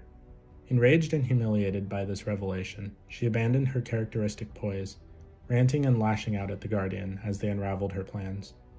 After her defeat, she grudgingly admitted to miscalculating, though she warned that the Vanguard had made their own mistake by refusing to offer to protect the Traveler from the Witness in the Black Fleet. Savathun's disregard for life extends even to her closest allies. Her experiments with the light were marked by cold pragmatism, as she killed both Hive and Hive Ghosts to further her understanding of its proprieties. Within her throne world, her arcane obulette served as a prison for lucent Hive forgotten until they were needed for her experiments or schemes. Even her familial ties were subordinated to her ambitions. She encourages the Vanguard to kill her sister, Xivu Arath, framing it as an act of ultimate love under the Hive sword logic. This chilling worldview reveals her willingness to exploit even the most intimate relationships for her own personal gain. Savathun's story is one of paradoxes. She is a deceiver who occasionally reveals uncomfortable truths, a skeptic of the Hive's cause who played a pivotal role in its creation, and a light bearer who remains a sworn enemy of humanity. Her actions are driven by a relentless pursuit of freedom and power, but her methods leave a trail of destruction and betrayal. As her schemes continue to unfold even after her death, Savathun remains a figure of fascination and dread. Her legacy is one of brilliant manipulation, ruthless ambition, and a reminder that even gods are not immune to the lies they tell themselves. Savathun's relationships with her siblings Oryx and Xivu Arath were foundational to her identity and power. In their childhood on Fundament, the three shared a deep bond of trust and comfort. They supported one another through the hardships of their doomed world and relied on Sithona's cunning to guide them. Their decision to accept the pact with the worm gods fundamentally altered this dynamic, binding them together in a cycle of violence and competition defined by the Hive sword logic. Though marked by treachery and rivalry, their familial love endured in a uniquely Hive manner. Savathun frequently tested her siblings, challenging their strength and resolve. Oryx once declared his love for her when he resurrected her from death with the Tablets of Ruin, admiring her cunning and persistence.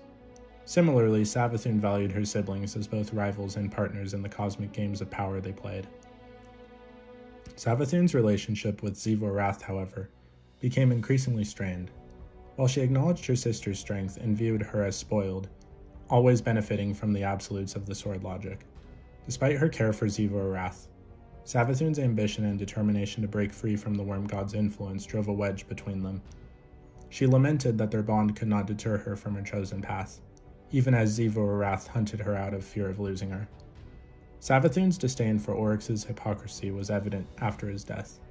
She criticized his vengeance for Crota, his son, as inconsistent with the sword logic, which dictated that those who perish are unworthy. Her sharp intellect and disdain for what she perceived as the flaws in her siblings' interpretations of their beliefs underscored her complex relationship with them. Savathun bore several children, including Balwer, Malok, and Dulankaru, but her maternal feelings were as enigmatic as the rest of her character. Her children often served as tools in her schemes rather than objects of affection. For example, Malok was conceived specifically to divert tribute from Oryx, and Dulankaru was instrumental in enacting the curse on the Dreaming City. According to unreliable sources like Truth to Power, her children were unsure whether she loved them or would sacrifice them without hesitation for her own goals.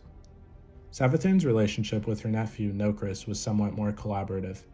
After Nokris was exiled for his unorthodox practices, he reached out to Savathun. She offered him protection and guidance, learning necromancy from him in exchange. This partnership highlighted her willingness to form alliances when it suited her ambitions, even with family members she might otherwise dismiss. Savathun demonstrated no hesitation in betraying other family members, as seen when she orchestrated the destruction of the Scarlet Court, the last remnants of Oryx's bloodline. Believing their lineage had run its course, she manipulated events to ensure their annihilation by the Guardians. Savathun's relationship with her ghost Amaru stood in stark contrast to her treatment of others. Unlike most Lightbearer HIVE, who viewed their ghosts as mere tools, Savathun and Amaru shared a genuine bond of mutual respect and trust. Amaru, blunt and pragmatic, complemented Savathun's elegance and cunning, creating a partnership marked by warmth and camaraderie. Amaru served as her advisor and tactician, guiding her during her early days as a Lightbearer and helping her lead the Lucent Brood. When Savathun was resurrected without her memories, she relied heavily on Amaru's counsel to navigate her new reality. Even after her defeat in the failed ritual to secure her place as a Lightbearer, Amaru remained loyal, continuing to oversee the Lucent Brood while evading the Vanguard. In an ironic twist, the Vanguard found themselves forced to cooperate with Amaru in the fight against Xivu Arath, as Savathun's knowledge became critical to passing through the Witness's Gateway. This unlikely partnership underscored the complexity of Savathun's legacy and her enduring influence. During her conversations with the Guardian, Savathun revealed a rare glimpse into her perspective on her relationships.